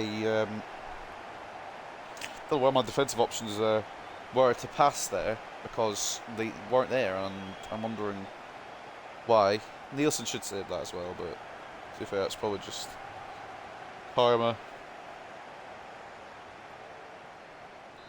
Aguilera gets one back for Forest before the break, because I was pissing around with it. That's a problem when you run down the clock. Sometimes it goes wrong. 2-1 at the break, but not really that good from us. Taking our chances, but we're pissing around a bit too much as well. Only one effort from Rodriguez. It's found the net.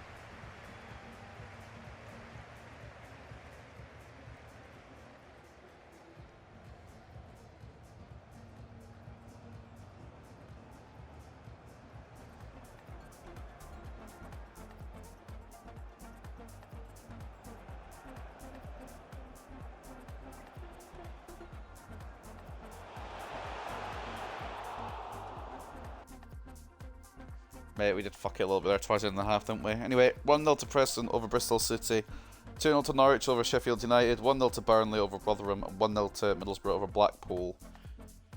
2-1 to us over Nottingham Forest as it stands. We will go back to 10 points clear. But they've been a better team, which is concerning. 53 to 47 in terms of possession, 9 shots to 4, 1.8 expected goals to 1.4. Both of our shots on target have gone in. 7 of their shots on target, only 1 of them's gone in. It's a bit of a smash and grab again, isn't it? Performances, not really what we're looking for at the moment, apparently. We're just looking for results, I guess. Which, I guess, is something smart. Performance isn't the be-all and end-all, as long as we get the result, but sometimes we won't get the result, and it'll be because of our performance, so you need to think smart. Bishop have barely been allowed to use, as in, can't really get the ball to him, to use him. I mean, Diop's been fouled with the ball there. Rodriguez picks up the slack. It's into Cochrane. It's a good save from Pacheco. Didn't quite go the way I planned that attack, but it was meant to go for a Diop. And then on to Rodriguez probably, but it went a bit different. It worked anyway. Cannot complain about that, bruv. Roberts. Is Blanchard on the pitch? He is. Rodriguez got 96 power. Blanchard towards Billy Bull! Oh, it's gone in! Who's it counting for though? Billy Bull's going to claim it all day long, but I think he's probably going to be a Tolkien own goal. Forrest tried to clear up the line, and it's a disaster. Will it go down as an own goal for Pacheco? Will it go down as an own goal for Tolkien? Or will it go down as a goal for Billy Bull? It was onside. Obviously it was onside. What I meant, it was on target, bruv. Out jumping Sar to win that as well. It's chested up onto the bar. I think the keeper saves that as well. If Tolkien doesn't get in the way, it might go down as an own goal for Tolkien, but I'm hoping that that man right there gets it. Billy Bull, 3-1. And it is going to go to the English centre-back. Billy Bull makes it 3-1. And it seems to be that corner tactic with Achille Blanchard taking said corners works. Because he's not the one trying to win the headers in the middle that he can't win.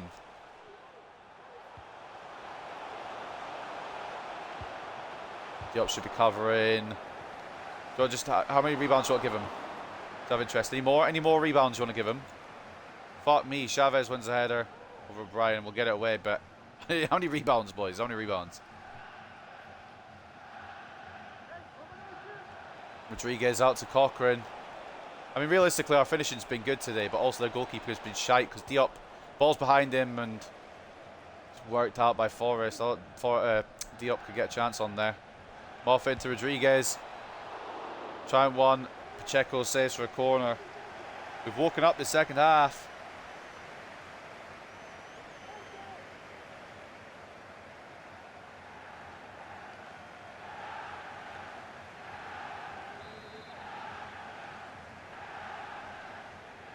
Getting a corner, and you know who's coming on. Oh, not coming on for it, but who's taking it? Blanchard. Into Bull again. It's not quite gone to him this time. It's not going to be perfect every time. It's not going to be a 10 out of 10 corner from the man every time. Blanchard to Bishop. Cochrane. Diop gets caught. And it could be counter now for Forrest.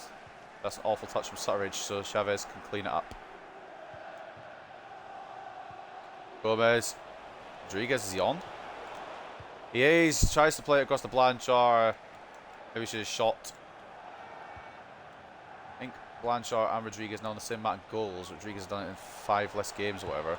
Bishop. Good effort. Saved by Pacheco, who's now woken up after conceding 3. Cochrane doesn't win the header. Diop does. Blanchard. Cochrane. From the return ball to somebody. Rodriguez. Good save by Pacheco again. Desperate to keep Nottingham Forest into this game. Knighton coming on for Aguilera.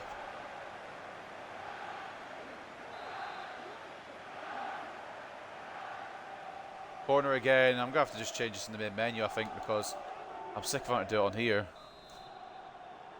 Kelly Blanchard. Ball in. Towards Bull again. It's away. Roberts knocks it to Blanchard. Cochrane. Bishop. Blocked. We've been fucking lively to kick off the second half, by the way, boys. I don't know if you've noticed by any chance. Bull close it down. Diop can't get the ball. Bull close it down again. Again, we're out of possession for whatever reason. Despite winning the ball twice. Ball played inside to Surridge. It's closed down by Chavez this time. Outplays Chavez by Surridge, I should say, by moving around in one direction. Blanchard out to Bishop. Cochrane. Oh, saved onto the post. Roberts blocked. Could have been 4. It could have been 4 on many an occasion, to be honest. I'm surprised it's not more than 3. We have been phenomenal this second half. Just haven't been able to find that goal that would kill the game off. Bull with a good tackle again, because of course he does. He's Billy Bull. It's out to Bishop, who might have a little chance of a Duncan Wilson attempt here. Oh, it's fucking awful, man. Shots poor.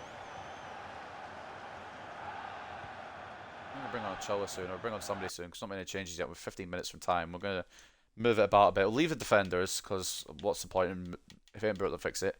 Change the wingers and change the midfield.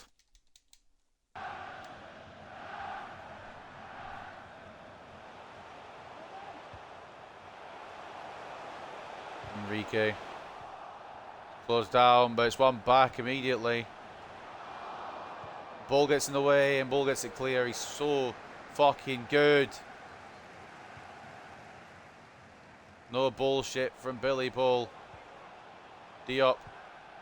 Going to try and get there as well. That's his best, but he went too many men forward. I think he's offside. Maybe he wasn't, but it was still a good save anyway from Nielsen. I thought he was offside. Changes now. Barlow, Ochoa, Maresca for Roberts, Bishop and Cochrane.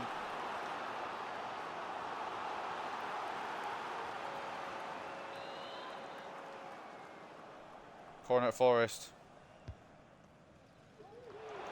Bull does not head it away.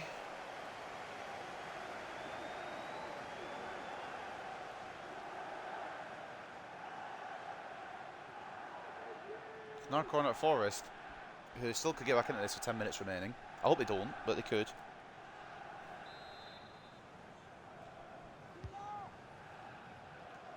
Barlow heads into trouble, but Bull takes it out of trouble. Fernando Maresca can't get past McKenna.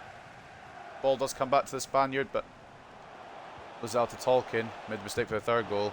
O'Brien blocked by Bull, and Chavez leaves that for a goal kick. I love Billy Bull. So if anyone's ever said it, but he is the best defender in the world. Fantastic display today. Number 14 coming off, didn't see who was coming on. Mainly because he didn't show the names, but that's beside the point. Panzo coming on for Perez. I think that was, is that Perez? It might have been that Perez that we're looking to sign. There was a Perez at Bristol City, and it might have been the Perez at Forest that we were keeping an eagle eye on. This is a real Perez, I'm not really sure. Obviously, it was a fake Perez. A regenerated Perez that we'd have looked at. Bull is fucking exhausted, by the way, from carrying this back four. I don't blame him for being. They should seal the deal. Try to do too much with it. Should have just shot. I want to try and knock off the ball or Rodriguez, hold up and that. And we can afford to fuck around a little bit, but I don't want to actually fuck this up. Because they are still second in the league. Okay, don't switch the ball then. Good block again by Billy Bull. Good save by Nielsen. And I don't know how they've not put that away off the rebound, but I'm not complaining either. Counter now.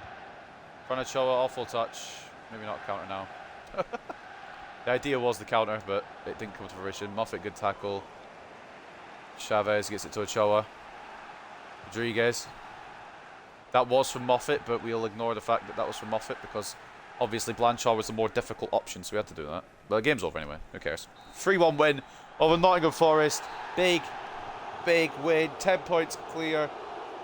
At first, I thought, we deserved that. But of the second half performance, we deserved more. So ultimately, it evens out.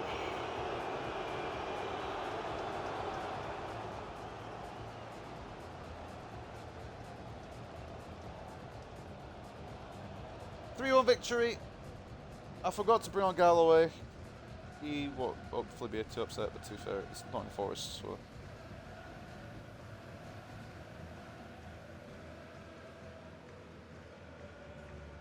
At the end of the day, like, Galloway knows that he's probably following down the pecking order a little bit. Anyway, 3-1 victory. Whether or not we deserved it in the end is not important. We got it. 53 to 47 in terms of possession, 18 shots to 13, 4.6 expected goals to 4.4. Huge shout-outs to Nicholas Nielsen, but also Billy Bull. My man of the match anyway, even if the game won't give him it. It's given it to Blanchard, but mine goes to Bull. A goal and 2 assists and an 8.9 for the French striker. But Bull, no bullshit. Got a goal, just about, but also defended like a warrior. So I'm not complaining at all there with the shit from him there, over there. How many blocks did he put in? Can you see how many blocks he put in? Only one. Well, that's bullshit. So we'll ignore that. But 8.6 for him. 8 for Nielsen. Plenty of shots in his goal today. Did let one in. But 11 shots saved out of the 12 that were on target, to be fair. Rodriguez with a goal. 7.9. Roberts with an assist at 7.2. And that probably does it. Chavez was solid as well, but Billy Bull hit different today. Man of the match for them was the man who helped us get goal.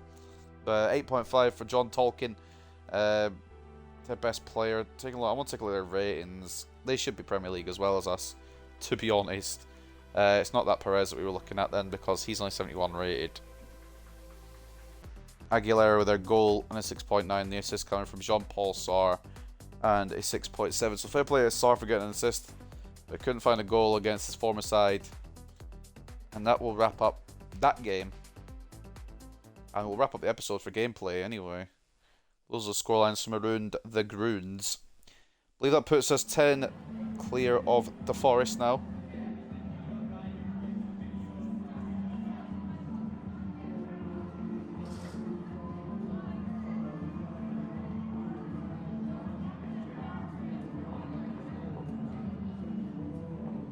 Are you confident you can avoid defeat again?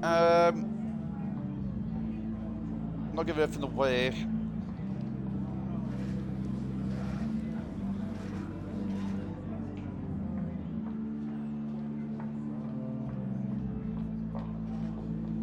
Twice beating Nottingham Forest, so it really means we should be sorted in terms of getting to the Premier League. And we're not even in January yet. I was curious. Not really curious, because I'm probably gonna just play the whole season, but I'm just curious how quickly we can win the league.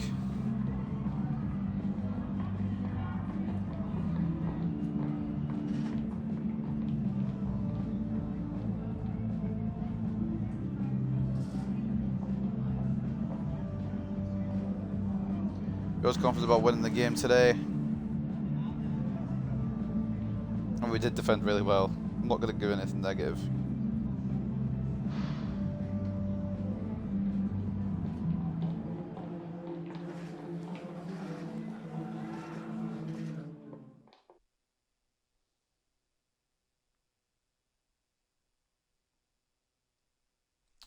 There you go.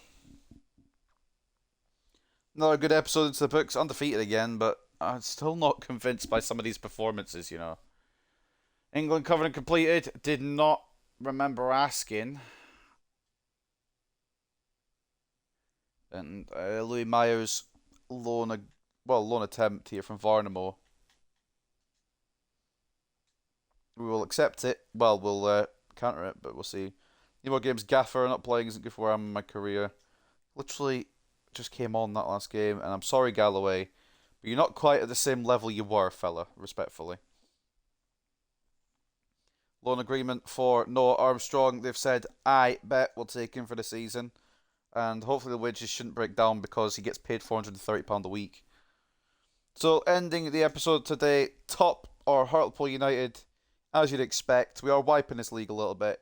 Maybe the difficulty is a bit too easy, but ultimately, at the end of the day, we've got a team that should be destroying like this, and I don't really care. I'm honestly just trying to get through the Championship to the Premier League. So that's the way she goes, unfortunately. If it means we just destroy a league to get to the next step, it means we destroy a league to get to the next step.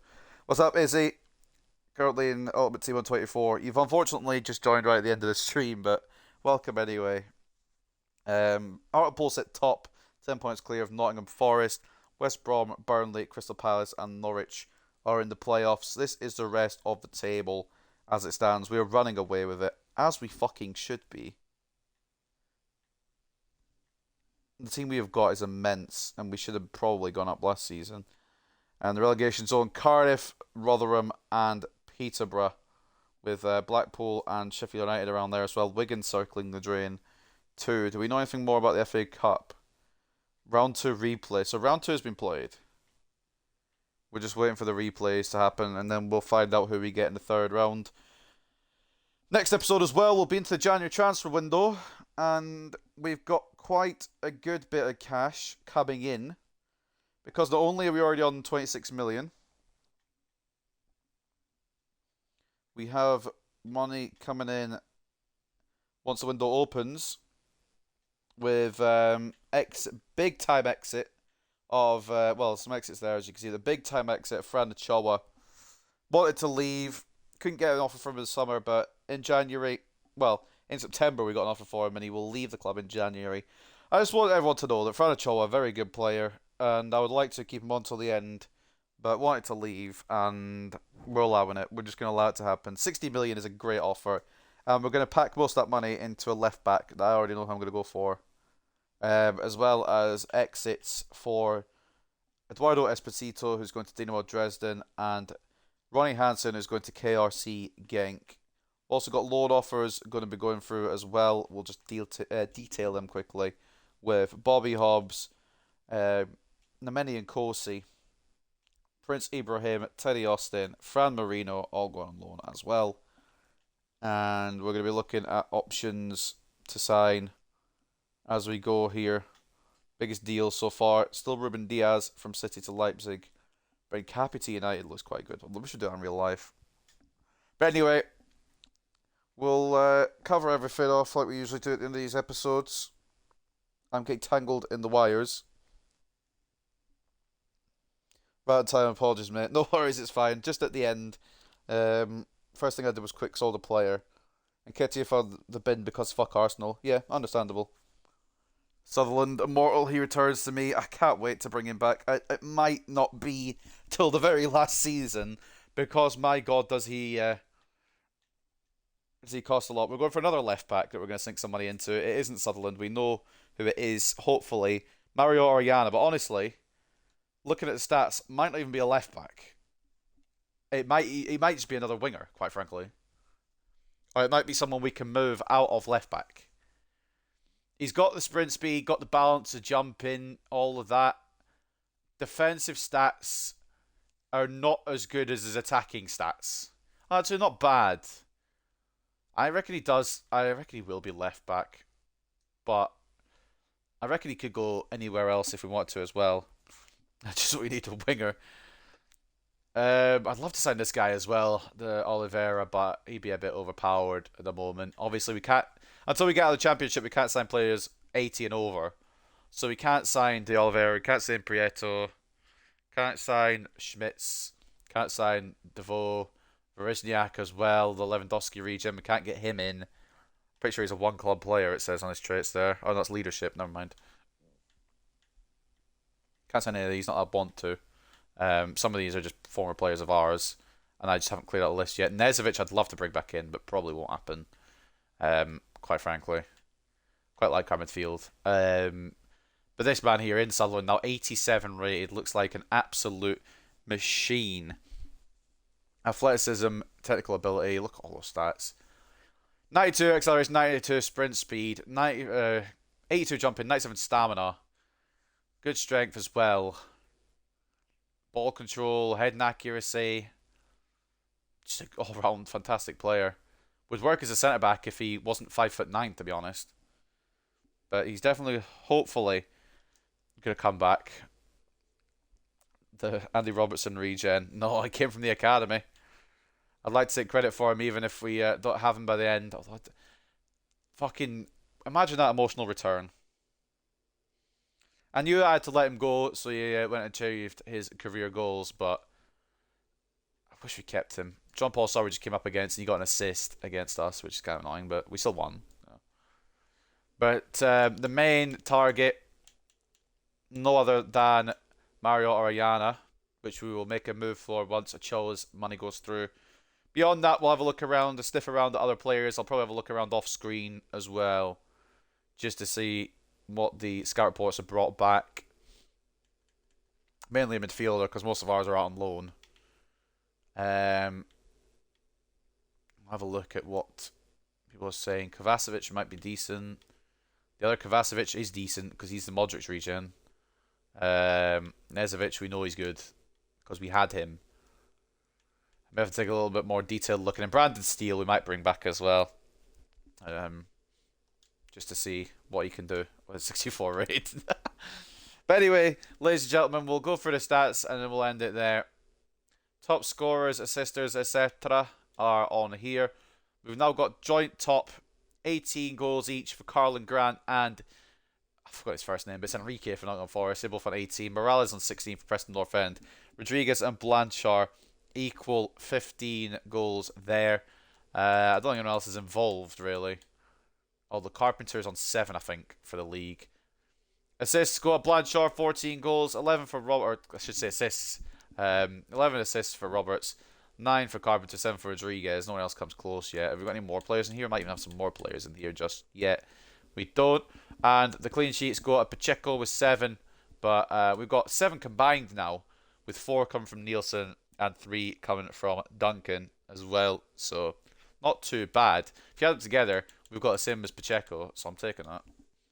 Usually we don't get clean sheets. So say we've got 7 clean sheets in 24 games. Fucking taking it. Taking it to the bank, boys. Looking at Squad Hub then. Higgins is coming along quite well. I wish he'd grow a little bit faster, but he's coming along quite well. Involved in this team. But anyway, take a look at loan growth in a minute. This is how the stats look. Carlos Rodriguez now the old age of 23. 16 goals now for him. 15 for Blanchard. 9 for Carpenter. 7 for Wilson. He's now gone to 79 rated. Oh, no, please. Don't do him like this, please, game. Let him still have his potential. 4 for Roberts, 4 for Cochrane, 4 for Barlow, 3 each for Howell and Hobbs, 2 for Diop, 2 for Mabreska, 1 for Rafael Gomez, 1 for Billy Bull as well in that last game just there, 1 for Chavez, 1 for Ochoa, and 1 for Ojeda as well. The assists look like this: 14 for Blanchard, 12 for Roberts, 10 for Carpenter, 7 for Rodriguez, 5 for Hobbs, 4 from Moffat, 4 for Diop from CDM as well. Fair play to him. He's growing quite well. Now 81 rated.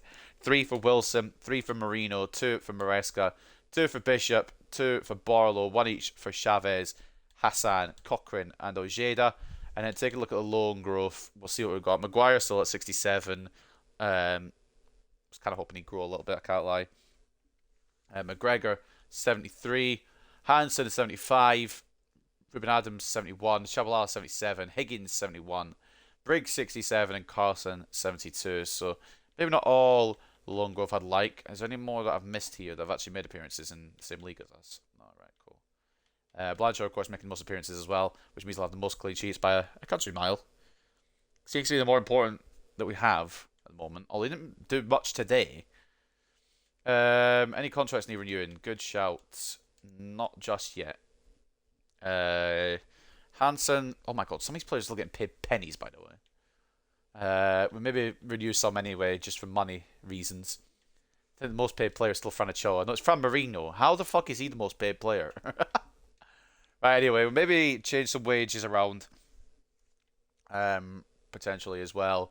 But at the moment, Hansen, Adams, Chabalala, Carlson, all out on loan. They'll all get new contracts when they come back. Except for maybe Carlson. Chabalala absolutely is getting a new contract. He's here till the end. Hobbs as well, a year and 7. He'll probably still be around. As well as Cochrane, he'll still be around.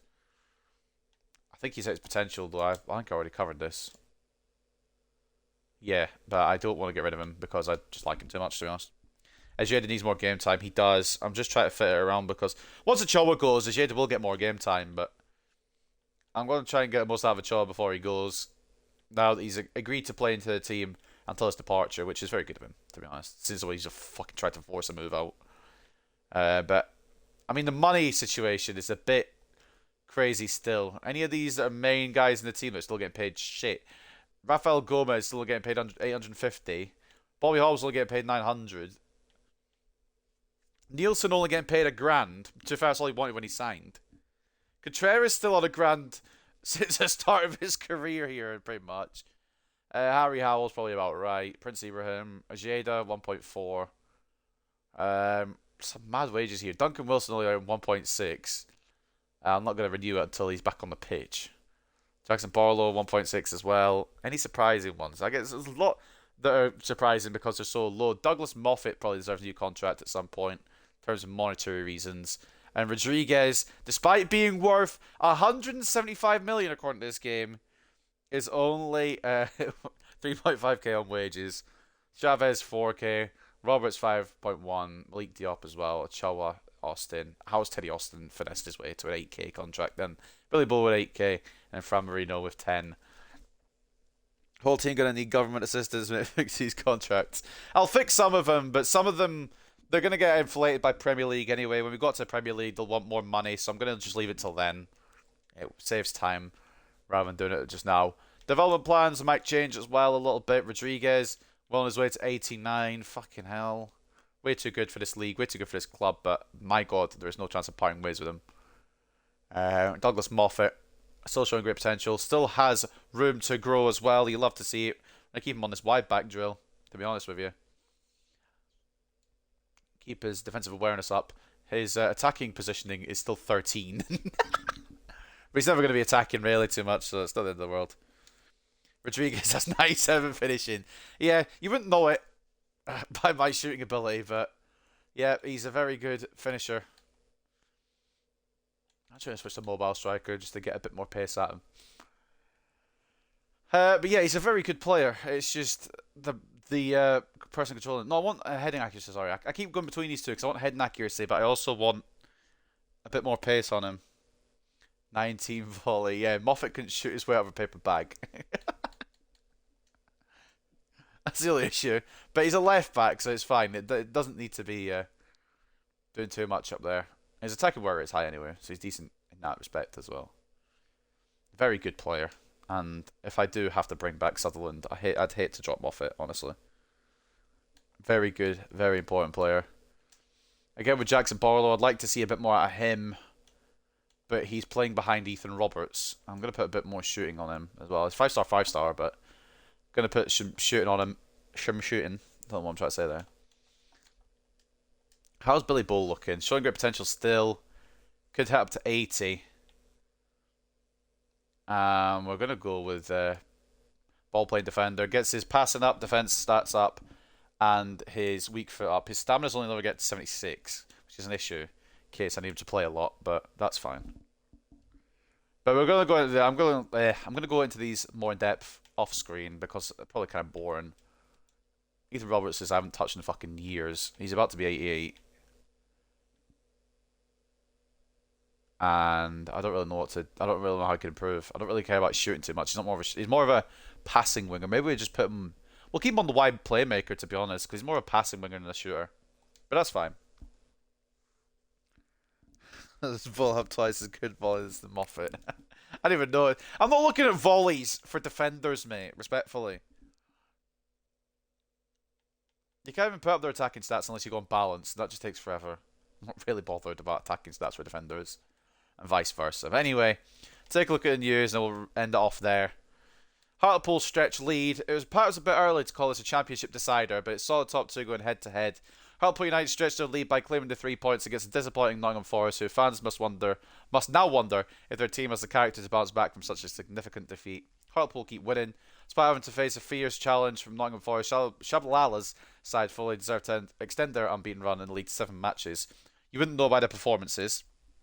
Billy Bull scores first goal this season. Bull scored for the first time this season to push Hartlepool United to a 3-1 against Nottingham Forest, and he fucking loves it. Look at him, he's so happy. Might have to be the thumbnail, perhaps. I don't really know what to call this episode yet. Reading looking to avoid another defeat against Hartlepool. Good luck, fuckers. Ain't gonna happen. Reading looking to avoid a repeat of the 4-0 defeat at the hands of Hartlepool United earlier in the season. Maresca and settled by lack of matches. He's getting plenty of matches. I don't know what he's fucking crying about, to be honest. Fernando Maresca is a man who's not enjoying his current role at Hartlepool United. Competition for places is fierce, and he's currently one of the players who is missing out on selection for games. With Chabalala's season as part of the club's future is unknown, but the midfielder recently sought out as manager for a chat, which believed he told the boss that unless he gets more of a chance, he might look to move elsewhere. He's getting a lot of chance, and once the loans go through for Hobbs, fucking Marino, etc., there won't be an issue.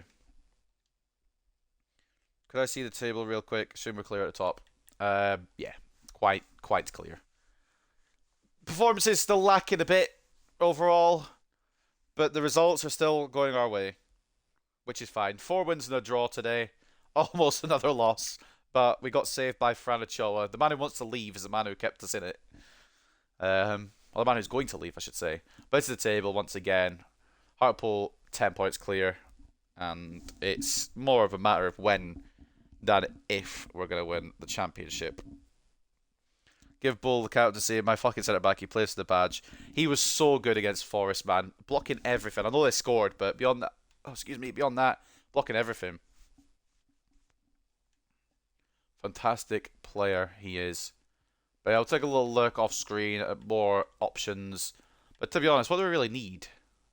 I guess a backup left back would be useful because Moffat's kind of isolated, which Orellana is going to be. Well, I'll probably rotate him around, but it'll be Moffat that starts more because I'm biased as fuck. I'm not even fucking hiding it. Diop now to an 81. I wonder how much more he's got to go. I know that's how we're going to end the episode. I'm just having one quick check at Malik Diop. Would have liked to have switched it to a centre mid, but he never wanted to. It's actually quicker to switch to a centre back. Imagine if we used him at centre back, bruv. That could be fun, you know. Maybe if we don't actually do the position change, but just try it once in a cup game, just to see what Diop would do at centre back. Because he's got the pace, he's got the height, he's got the everything else. Who says no? We'll give it a try in a cup game at some point. But in terms of everything else, we're going to work on his ball-winning midfielder, I think. Get those defensive stats up even more. Because he's a good interceptor. Just an all-round good player. Everyone's a bit unhappy with their contract. We'll maybe do them off-screen and try and boost the money a little bit around the club. But I don't want to waste all of it because I do need to make transfers. But anyway, I'm going to end that here for today and stop rambling on because I need to go. And honestly, we're done anyway. So we just need to find out. The thing is, next episode, we do have 5 games as per usual. And at the moment, they're all the league. Reading at home, Hull away, Rotherham at home. And then we're going to 2028. We've got Sunderland away. Possibly Preston, but honestly, there could be a third round FA Cup match in here somewhere. I don't know who we're going to face. So that's the plan initially. And hopefully we'll get to sign in Mario Orellana. I don't know why we wouldn't be able to. We'd have the money. It's just about getting that deal done and thinking on what else we have to do. If anything, to be honest. I think we're probably the finished article ready to go. But I'd just like another left back option. Anyway, that's going to wrap up this episode. I'm going to stop rambling. Hope you guys enjoyed this episode. Hope you guys enjoy the weekend. Tomorrow, hopefully, anyway, if I can make time for it, will be the NXT No Mercy predictions. If I don't get it done in time, I apologise. And I hope you guys enjoy NXT No Mercy when you watch it. But I will catch you for now, boys and girls. Ladies and gentlemen, peace.